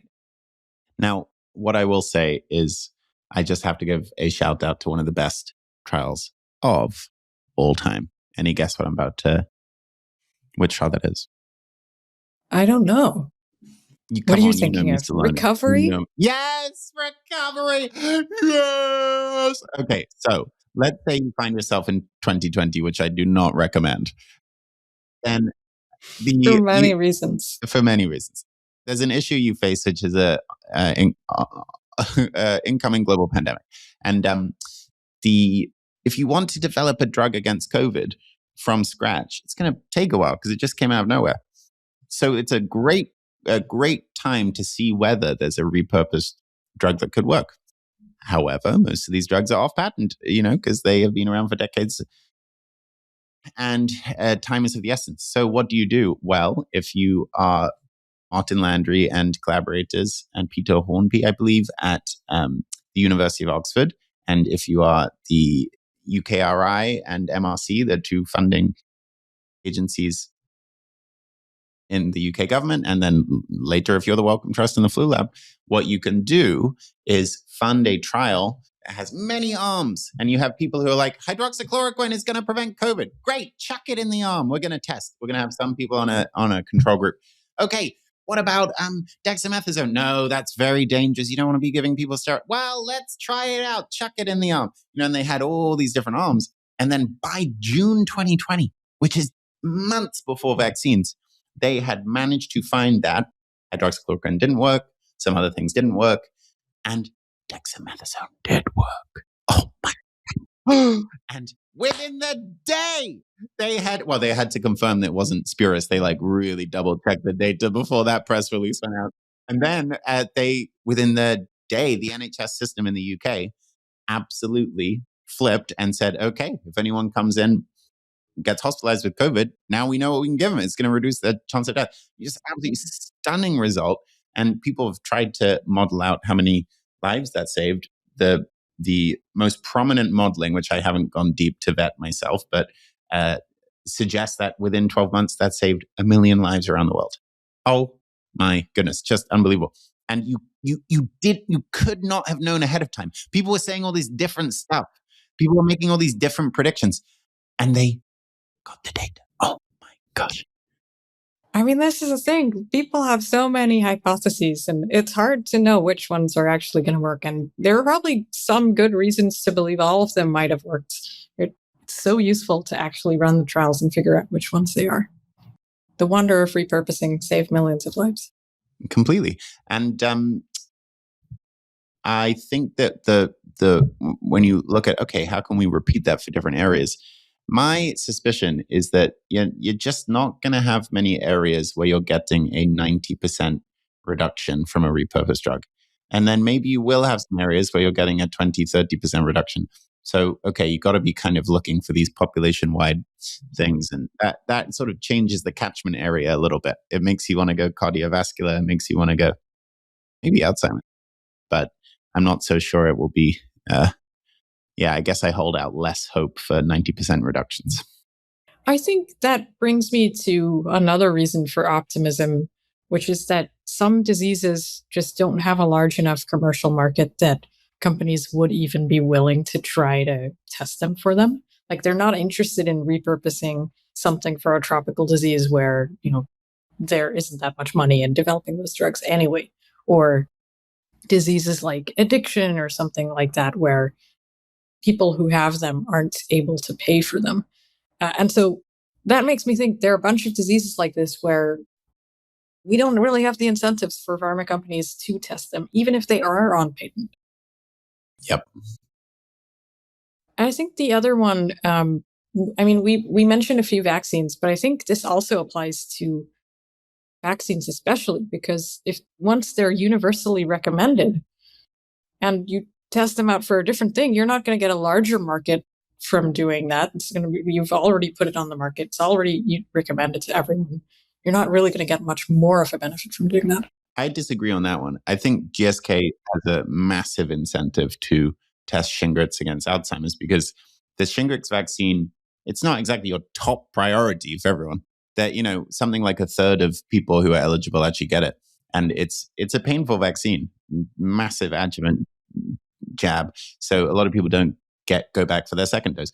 If it were known that you could reduce your chance of Alzheimer's by 20%, I think that would go to, they probably double their sales, so that's, I think they have a big incentive personally. I guess, yeah, I agree with that. But I think vaccines tend to have a lower price than other drugs. And so that would make it hard for them to, and I don't think that they would be able to raise the price that much. Yeah, interesting. Yeah.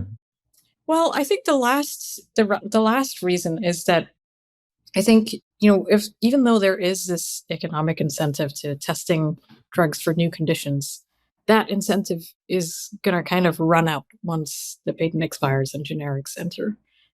Because, like you said, if you've tested it for some new condition, you've like spent the millions or tens of millions of dollars on these clinical trials, and it turns out, okay, it's useful for something else. Well, people can just get the generic version anyway, and they're much cheaper. And so what's the point of doing that? Yeah. There's a really interesting paper that basically looks at drugs that spend longer in clinical trials. And therefore, when they finally get to market, they have a shorter patent length remaining. Those drugs tend to be repurposed less. And that suggests that there are economic incentives that can run out. And if you look at the kind of repurposing efforts over time, after the patent is issued or after the drug is approved for the first thing, it kind of slowly declines over time. So companies are trying once a drug is approved to test it out for lots of different things. And then when it reaches the end of the patent period, they're like, the generics are just going to undercut us. But there's a little bit of like a back and forth here, because I think that, often when people hear about this, they're like, well, don't pharma companies do all these sneaky things to lengthen their patent lengths anyway? And can't they just get around this by doing that instead? And I think it's sort of true, but there's a limit to how true that is. Only so much you can finagle. Have you heard of some of these sneaky tactics? I mean, let me invent some. Here's what I would do. Wait, you're the pharma company? Yes, I would. If I think, oh, hold on a second, there might be a off-target effect here that's beneficial instead of harmful. Okay, here's what we do. We go back and change the molecule by the minimal amount to generate a new molecule according to the US Patent Office. And we generate new data on that molecule and we submit a new patent. We say, we just invented a new drug. And then you want it to have not changed that much because the effect might disappear. Do people do that? That's true. People do that, but can't the generics just use the original version and say, hey, well. Damn, wow. I'm so stupid. I'm such a bad capitalist. That was crazy. I completely missed that. Okay, let me think. Well, yeah, you have to then actually, well, that's pretty cool. So the system's aligned with benefit pretty nicely because you have to then make it a better drug. Yeah, right. I guess, yeah. Okay, here's my new scheme. I make it so that it is demonstrably slightly better. And then the way that drugs work, you get a winner takes all effect where no one wants a slightly worse drug, And so everyone wants something that's slightly better. And so that takes 100% of market share regardless of price. So how's that? Is that true? I feel like if the brand name drug was like 5% more effective, but the generic drug is 10 times cheaper or whatever, well, consumers don't pay. The health system pays. So you might get negotiated by the NHS on that. You won't get negotiated in the US, though. Well, I'm exaggerating. In some cases, you will. I was going to say there's this thing that generic companies can do. Let me take a step back and explain how this works. So let's say I'm the brand name drug company and I have developed a drug for this one condition, diabetes. And then I've also tested it for weight loss. And I would put both of those things on the label, but the diabetes thing came first. And a generic company, let's say that's you could decide, I'm just going to say that this is used for diabetes on the label and not also for weight loss. But doctors know that it's the same molecule and it can be used for weight loss as well. So they can just prescribe the generic drug for weight loss. But your point being that patent protection, it doesn't really follow an indication, it follows the molecule. It follows an indication, but you have to, the company that has the brand name drug has to prove that the generic company actively is trying to get it prescribed for that second use. And that's quite hard to prove. You get undercut by the generic company. Right. So you're not going to confirm that effect necessarily with a trial. Yeah. Okay. The patent extension or whatever is only helpful if the generics have it. Yes. Got it. There's another thing you can do as the original brand name company, which is that you can switch patients to a different version of the drug. So you can say, oh, you know what? Instead of this twice daily drug, you should take the once daily drug instead, or once daily version instead. And if you do that, then those people can't get the generic drug instead of your brand name drug if they're prescribed it. At pharmacies, they can automatically prescribe you a generic drug if it's the same dosage and stuff, but they can't if it's slightly different. That's really interesting. Yeah, that makes sense. Okay, so there are all these economic incentives that can affect whether generic repurposing happens. And my conclusion is that there are probably a lot of repurposing efforts that aren't happening. And that's probably especially true for drugs that are already off patent and that are generics. It's probably true for things where people can already get these things very cheaply and they've existed for a long time, like vitamins and supplements. And also for diseases that like tropical diseases or diseases of poverty where the market and the incentive for a pharma company to repurpose, to run these clinical trials to try to do repurposing isn't really there. And also for drugs or for diseases where the clinical trials take a really long time, because if they take a long time, then you have a shorter time still on patent and you have less time to recoup that investment. And finally, I think it's probably also not happening as much as it could for vaccines. And my guess is that the reason for that is that companies are trying to, generally when you're developing vaccines and they're used by, universally by children, by like 80 or 90% of children, and they're healthy children otherwise, you kind of want to limit how many off-target effects, how many side effects there are. And so you're trying to make them as specific and precise as you can. And because of that, you're just looking for toxicity. Right.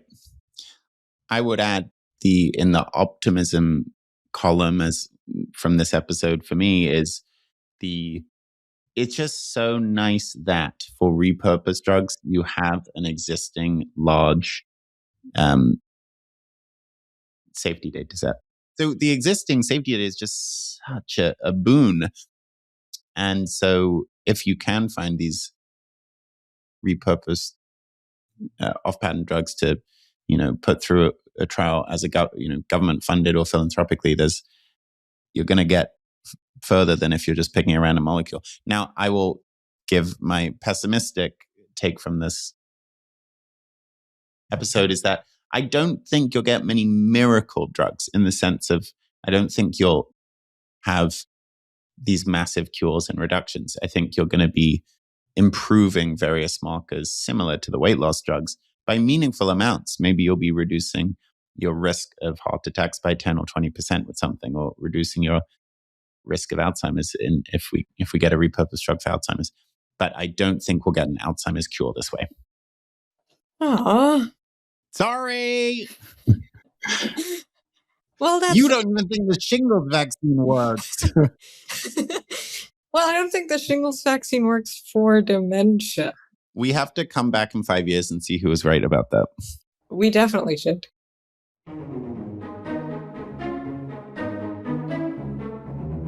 Okay, so we've learned about repurposing drugs, and I wanted to check with you right now. If I, instead of injecting Mounjaro in my thigh, injected it somewhere else, would different effects happen? If I injected it in my scalp, would it be a baldness drug? What do you think? Wow. This is hard. So I know that... I don't think it's hard. Is it hard? You're trying to lose weight somewhere else. No. I'm trying to have a different effect that I want. But because it's a magical drug, you can have any effect depending where you inject it. Oh. You know what I would like? What? More hands. You want an increase of 50% in hands? Yeah. You could do so many more things with them. You know what that would make really easy? Juggling. Oh. How frequently do you find yourself juggling? Never. I'm so bad you at have it. More hands. If you had more hands. Exactly. It's because I don't have more hands. And also, there's complementarities. Because if you had more hands, you could inject more Mounjaro quicker. Whoa. And so you could get the benefits of other drugs too. This is what I'm missing out on. What about you? What's your answer? If you could have a random additional Well, if you had more hands, would you also want more feet? No. Okay. What do you do with feet? You just walk and run. Well, you can play football. Not that useful. You're not picking up stuff with them. I think if you had 4 feet. Well, now I'm just thinking, would I have 4 legs? I'd be a centaur. Maybe if I had, here's what I want. Instead of 2 flat feet, lame, pathetic, I want 2 curved, kind of like wow, like a rocking. Yeah, exactly. And then what would you do with that? Would be kind of fun. I actually got taught how to walk once. You're meant to land on the. You didn't know how, sorry, you got taught how to walk. What is the context of this? In the sense of by a gay person. Like how do you walk in a way that's like chic? So you hold on, I can't even remember now. Wait, let me just practice. You go what? Yeah. So you have to do the weight right at the heel and the ball of the foot. But I can't do it without doing it live. I can't explain it. You wouldn't get it. Sorry. Anyway, point being, it's a bit like a rocking horse. So I think you could walk better if you had a rocking horse. This is a very strange choice of off-target side effect you want. Okay, fine. Bigger ears? You want to turn into a rocking horse.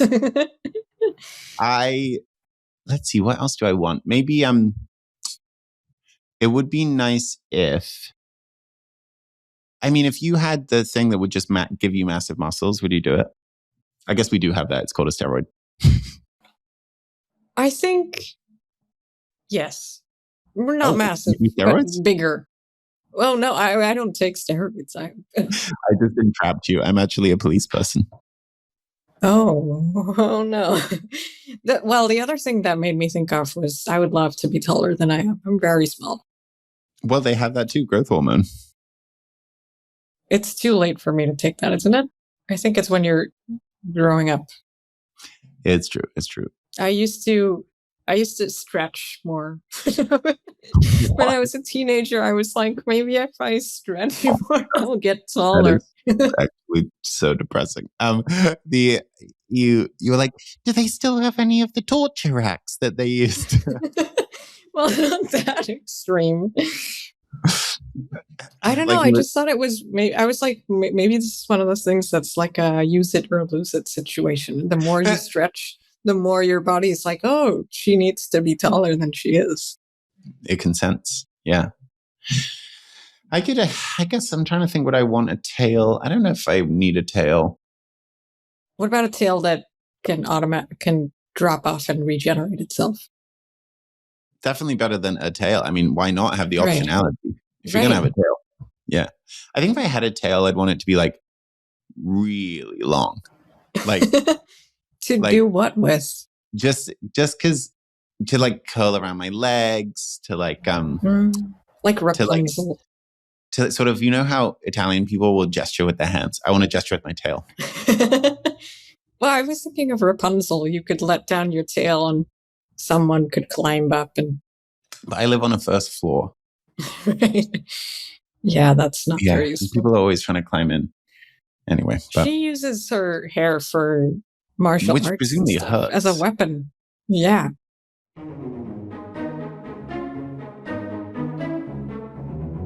So I guess our conclusion is there are probably a lot of repurposing efforts that aren't happening for various reasons. And according to economists, the value of that, or like the missing amount of innovation that's happening, is pretty large. So the estimate is around $100 to $400 billion per year in social value that's not happening because of all of these, misaligned incentives.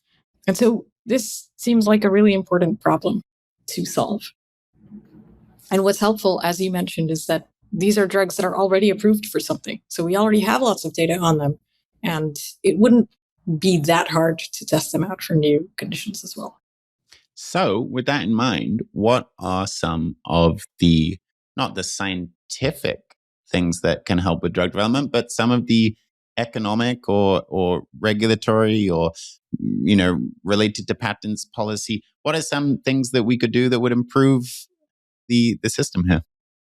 I think there's probably a lot of things that we could do. I guess the basic idea, maybe that I should redescribe, is that in general, when pharma companies do more repurposing or they're testing their drugs for more conditions, they have a larger population of patients that the drug could be prescribed for. So there's a larger market. And so there is an economic incentive to some degree to test drugs for new conditions. But that incentive is kind of time limited, because once the drug goes off patent and generics can enter the market, they can get outcompeted by those generic manufacturers. And it becomes no longer worth it to run trials and expand the uses. I think this is more of a problem for small molecule drugs, because it's really easy for generics to develop their own version of the small molecule drug. In general, it's just easier to develop small molecule drugs and cheaper, and they can get into the market pretty quickly. It's harder for biological drugs like antibodies and vaccines. And that's for two reasons. One is that those drugs tend to have 12 years of exclusivity once the drug gets approved rather than 5. But also it's just harder to develop those. And you need a lot of technical know-how, and it's more expensive for generic manufacturers to develop them. So based on that, how do we get more repurposing? What are the ideas? Well, I guess the obvious one, which I think is often pretty unpopular, is just extending the length of the patents. Well, actually, let me correct myself. Currently, you don't extend your patent length for new use. So you get more exclusivity on the market. It's slightly different. So the US Patent Office gives you a standard length of 20 years after you file for a patent. So a company develops a drug, maybe immediately after they develop it, they file a patent for it. They get the patent. For 20 years, they have the exclusive rights on producing that thing. And then once it gets approved at any point during that 20 years, the FDA then gives them an additional 5 years where they're the only people that can sell the drug for that condition. The idea would be either you could extend the length of the patent so it's more than 20 years, or you could extend the exclusivity period that the FDA gives you after the first use is approved. And if you get another use approved, then you get another 3 years of exclusivity for that new use. But that's only helpful if it's before generics become available on the market. I think the downside is higher prices for longer. But the upside is there's more of an incentive to test new uses for these drugs at all. And we find out about new uses of drugs that we wouldn't have known about before. Does that make sense? Yeah, maybe. I mean, this stuff is complicated though, because you have more of an incentive for one company. That's true. But you do incur more deadweight loss because and you have a monopoly for a longer period. So yeah, I'm not sure I have a clean intuition that will point me in the right direction. My intuition could take me in either one. Can I give you a weird example? It's not the same. It's not what we're talking about, but it's kind of related. So colchicine, the gout medicine, it's an ancient gout remedy. And I think it was probably properly developed as a medicine in the 19th century for treating gout. And for drugs that are developed so long ago, before the FDA even existed, before drug regulation existed, and that were already on the market, they weren't approved, and the generics weren't approved either. They just were there already. And so they're sort of approved to be used because of that ancientness. And so at some point, I think the FDA developed this pathway where they wanted to get companies to test whether these drugs were actually effective and if they were effective for different uses as well. And so what they said was that if you do test these existing grandfathered in drugs for some other condition, then you will get exclusivity to sell them. And so there was this company called URL Pharma, which tested colchicine for gout, or maybe it was for cardiovascular disease. And they found that it was effective. The trial succeeded. And the FDA was like, okay, cool, now you get exclusivity. And they actually cleared out and shut down all of the unapproved competitors. So this became the only one on the market. They raised the price massively. And everyone got really mad. Understandably. Wow. Extending patent length, that's maybe a pretty big one, kind of blunt. Are there other options? What do you think? Well, I mean, there's the classic, two approaches to the economy as supply and demand, Saloni. Oh, really? Yeah. What? And when you put that in funding terms, you sometimes get into push and pull, where push funding is what I get really confused with doors. Yes. Imagine a door that could go both ways, sort of like in an operating theater. No, the push means sort of grant funding, investment.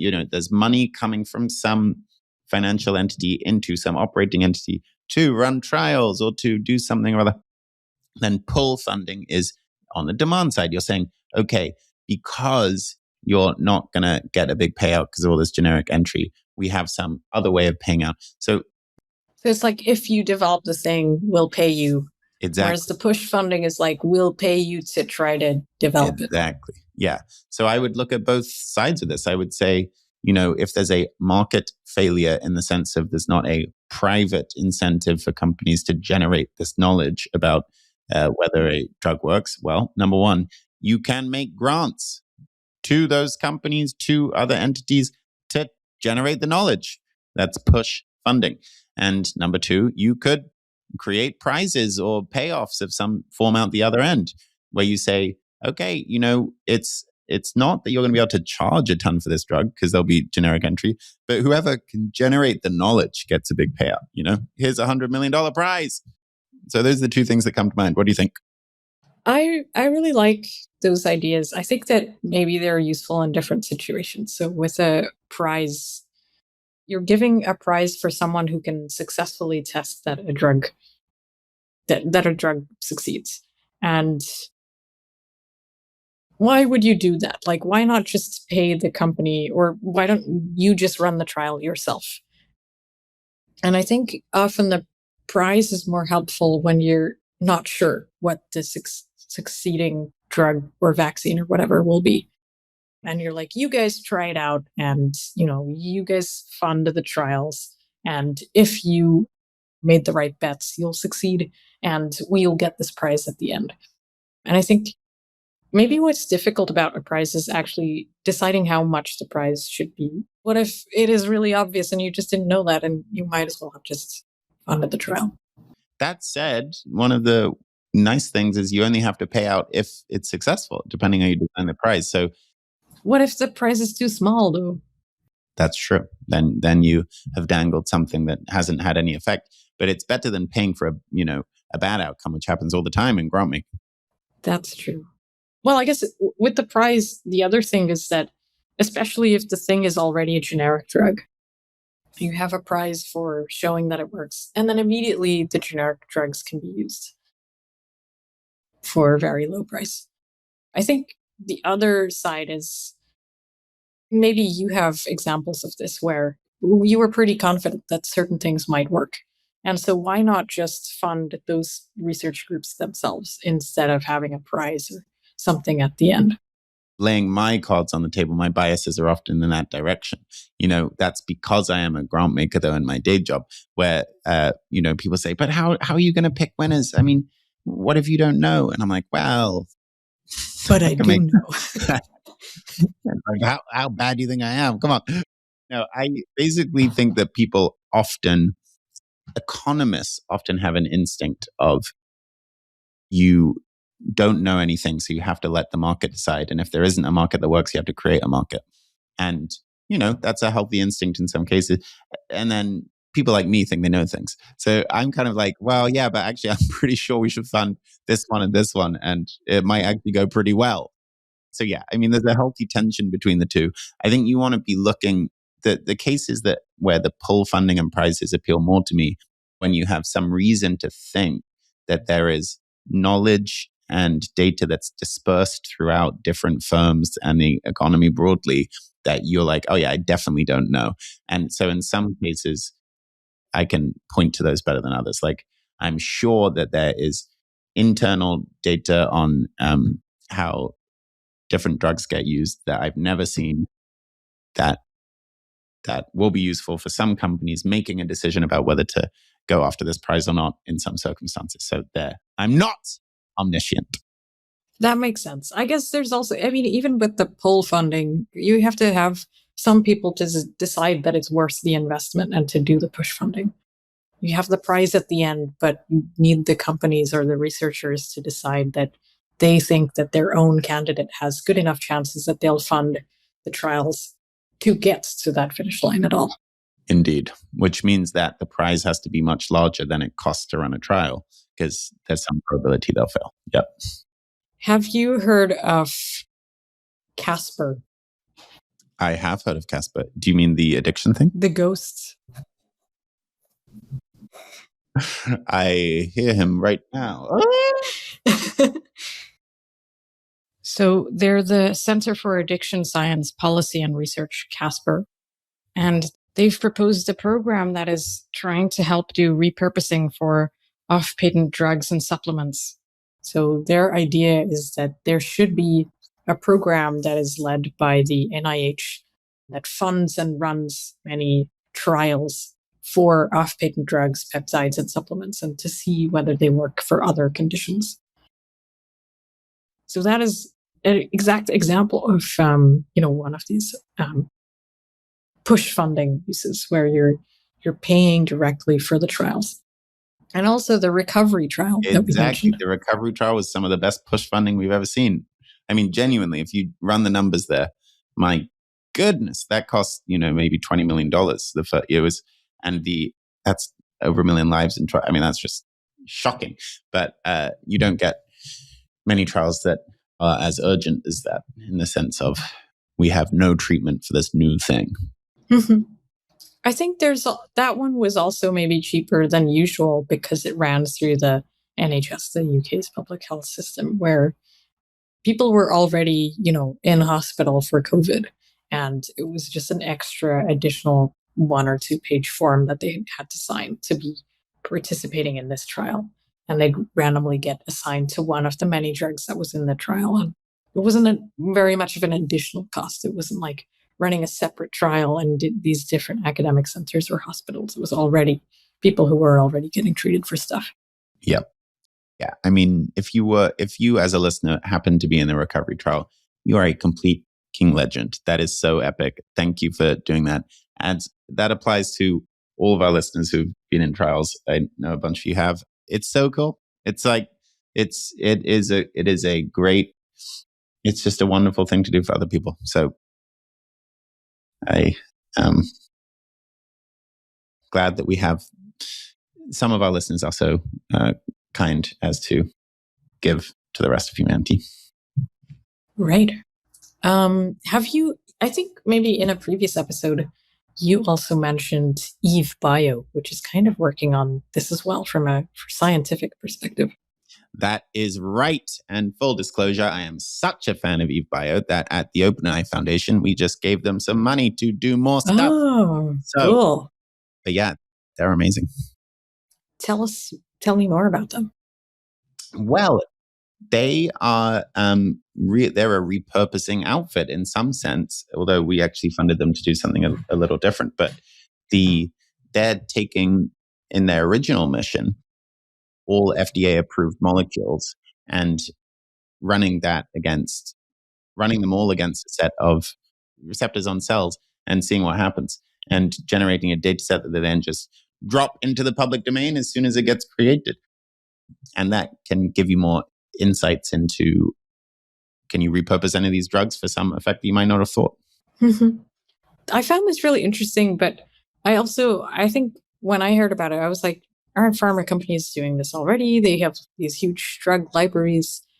Aren't they already testing them for other effects? And what I found out was that that's true to some degree, but I think what pharma companies are usually doing is trying to test their drug compounds against specific off-target receptors or whatever that are listed as being, important for safety or toxicity. They're not testing them against all more receptors than that.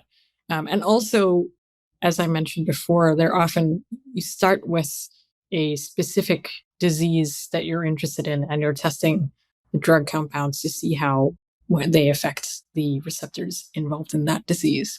You're not doing like a much larger thing where you're testing lots of drug compounds against lots of targets or lots of diseases. Whereas this is trying to create that matrix.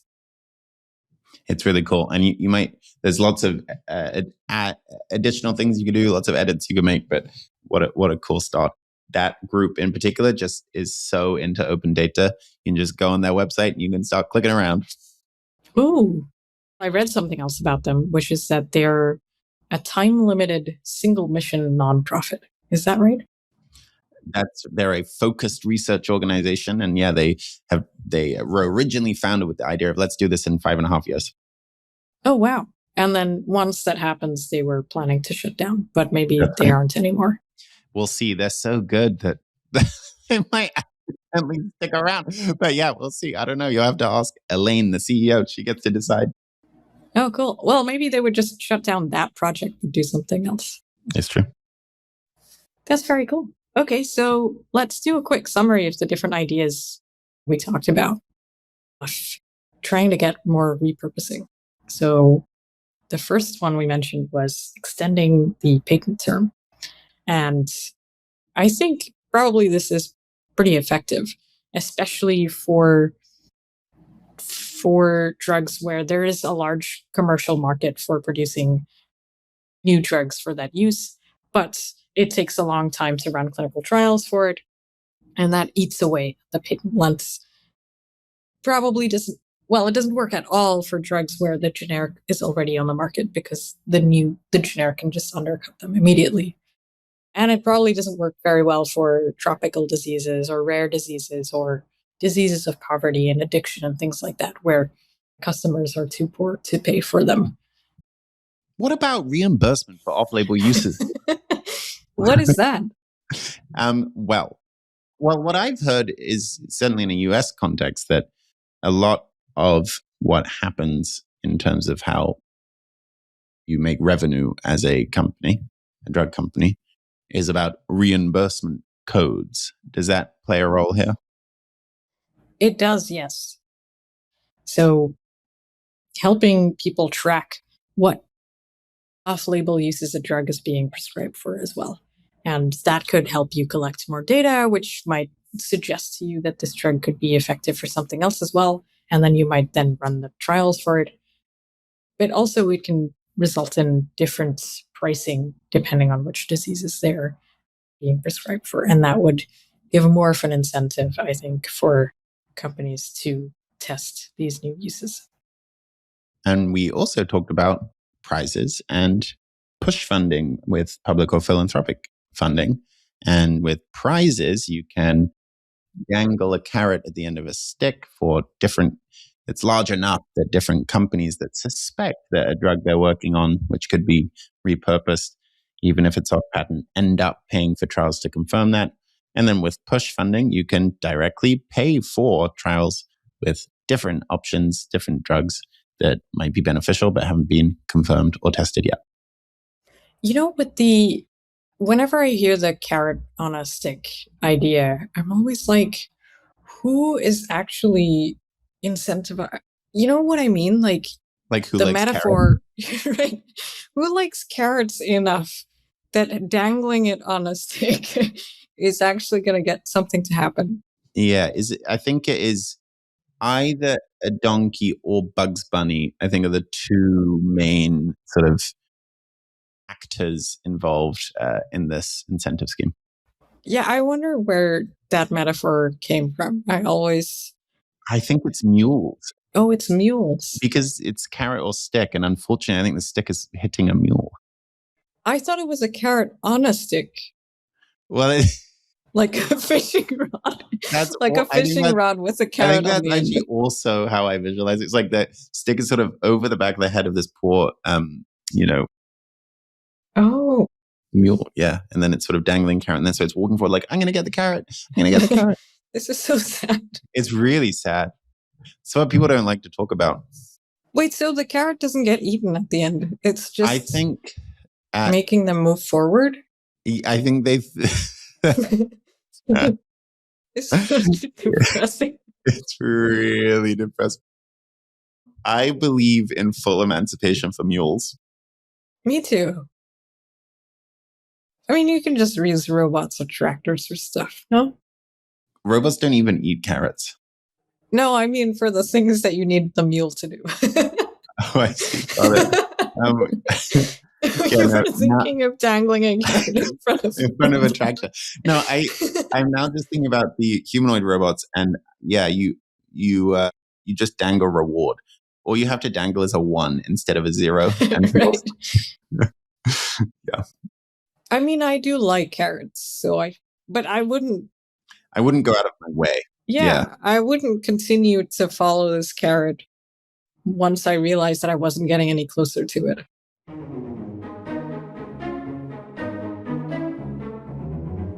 We are now at the end of the episode. Let's do a little summary and some takeaways that we had from all of this chat about GLP-1 drugs, all the other cool drugs that have been approved for multiple things, how it's possible that things can be used for multiple conditions, and how we can get more of this repurposing done. Let's do it. Let's start with GLP-1s. What did you think? I think GLP-1s are much more interesting than I realized. So it's not just weight loss, but they have multiple effects. So they reduce blood sugar levels, which helps with diabetes. They suppress appetite and slow stomach emptying, which helps with weight loss, but also causes nausea and vomiting. And they slightly reduce blood pressure as well, which might help with cardiovascular diseases. And it seems like they might be effective for other diseases too. I think that research is still ongoing. But what's amazing about this is that there are actually many drugs like this. Around a third of all FDA approved drugs are approved for second use. So that's much more than I would have thought. And there are some other cool examples that we talked about, like SGLT2 inhibitors and aspirin and colchicine, things like that, that have turned out to be effective for something quite important that we wouldn't have predicted at the start. The other thing that really stuck with me in this episode was Gila monsters, the lizard. And they're so cool. They're so cute. I wouldn't have expected them to look so cute. They're so slow, which is so funny to me that their top speed is 1.5 miles per hour. That's hilarious. And most importantly for us, beyond the cuteness, they helped us find cool new drug compounds that we could tweak and use for various important health conditions. So I think it's kind of a shame how venomous they are, but I think they're just a very cool type of lizard that more people should know about. And when I started doing research for this episode, I had this vague idea that it was some kind of accidental discovery. And it turned out that actually there were important reasons to suspect that something interesting was happening in their venom. And that included their effects on the pancreas, and also the fact that they had very long-lasting fasts and they only ate a few meals per year and could control their blood sugar levels despite that. I also left this episode a fan of the Gila monster. And, the fact that even in the deadliest venom, we can find the most wonderful benefits for humanity. There's got to be a lesson there, which we can leave to the listener. That's very moving. It's very moving. Slow moving, 1.5 miles an hour. I think that overall, taking the GLP-1 example and then going further to repurpose drugs in general, I left this episode, I would say the pessimism I have is on effect sizes of repurposed drugs. I'm not sure many will turn out to be, stunning radical cures for a second indication. But I left this episode more optimistic about repurposed drugs in general. The fact that for drugs that already have been approved for one thing, you have an existing safety data set that's large. And the fact that we can point to these economic reasons why companies themselves, wouldn't be incentivized to pay for confirmatory studies for second indications and all of that because of competition from generics and how patents work. I think that I am sort of cautiously optimistic there's low-hanging fruit for these beneficial second, third use cases for some drugs. I think I started out as a skeptic. I sort of thought, well, observational studies are pretty misleading and lots of repurposing efforts are going to fail. And aren't pharma companies already doing this internally anyway? But I think in doing research on this, I realized actually there are lots of economic reasons why there aren't the incentives that there could be for doing more repurposing. And that's, as you said, the competition from generics, but also I think some diseases just not being commercially worthwhile to study. I'm more optimistic about effect sizes, I think, than you are. I think sometimes we'll have what look like moderate effect sizes, but there's such a large patient population for them that they'll be really beneficial. And, that seems to be true for the aspirin with cardiovascular disease, with colchicine for heart disease, for SGLT2 inhibitors, and for GLP-1s. But to be fair, those were tested commercially, aside from aspirin and colchicine. So I think sometimes it'll turn out that the secondary use is actually pretty big. And with GLP-1 drugs, for example, the weight loss was the second use, and those have a massive effect size. Fair enough. Another thing I took away from this episode is just there are a lot of drugs out there already. Sounds basic to say, but I mean, there are thousands or over 1,000 FDA approved medicines mostly from the last 100 years, and we're still finding out ways they work and all the different things they do in the body at different doses for different people facing different problems or diseases. So yeah, it's pretty cool. It's a bit punk that we don't even know yet. I think that's maybe especially true for the rare conditions or the tropical diseases where just someone hasn't tried them out or hasn't tested them for those. And there must be lots of things that we just haven't found out about yet. What was your favorite repurposed drug that you heard about today? I think my favorite is the potential repurposed drug of the shingles vaccine. So maybe it turns out that it reduces your risk of developing Alzheimer's. And so I'm excited about that. But even better, if that ends up being true, I'm excited about me being right and you being wrong. Well, you I being really 75% hope wrong. you're So you right. think there's 25% chance that I'm right. Right. No, I really hope you're right. And I wish I could go out and get a shingles vaccine right now, but I am not old enough to. It's one of those things where, when you're a kid and you're like, oh my God, I wish I was old enough to do whatever. And right now I'm like, oh God, I wish I was 50 years old so I could get a shingles vaccine. Wow. For me, it was when I was 11. All I wanted to do, we stayed in a hotel once, and probably more than once, but roughly once. And they had a gym, and I couldn't go in alone unless I was 18. And I was like, What? one day I'm going to be 18 and I'm going to go into this gym. So I just had to go back to Ohio and then I can go into that gym.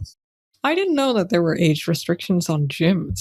Well, yeah, I mean, I hate to give you such horrifying news this late in an episode.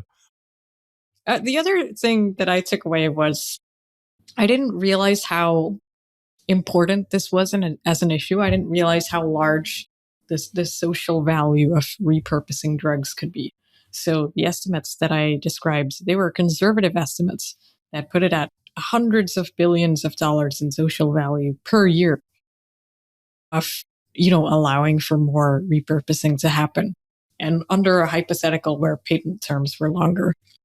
And if you think about, okay, you extend patent terms to get more repurposing, that's still only going to get you repurposing for diseases that are worth the commercial market. So I think that's still a conservative estimate. It doesn't include very much like drugs that could be repurposed for tropical diseases, for example. And so getting more repurposing could be really valuable. And I think, we're missing out on knowing which other conditions many existing drugs might work for. And people need to go and find that out. Yeah. And one of the things from this episode that I think will stick with me is how much of that problem is not scientific, but is about policy, economics, patents, and all of that. And discussing, okay, how can reimbursement change?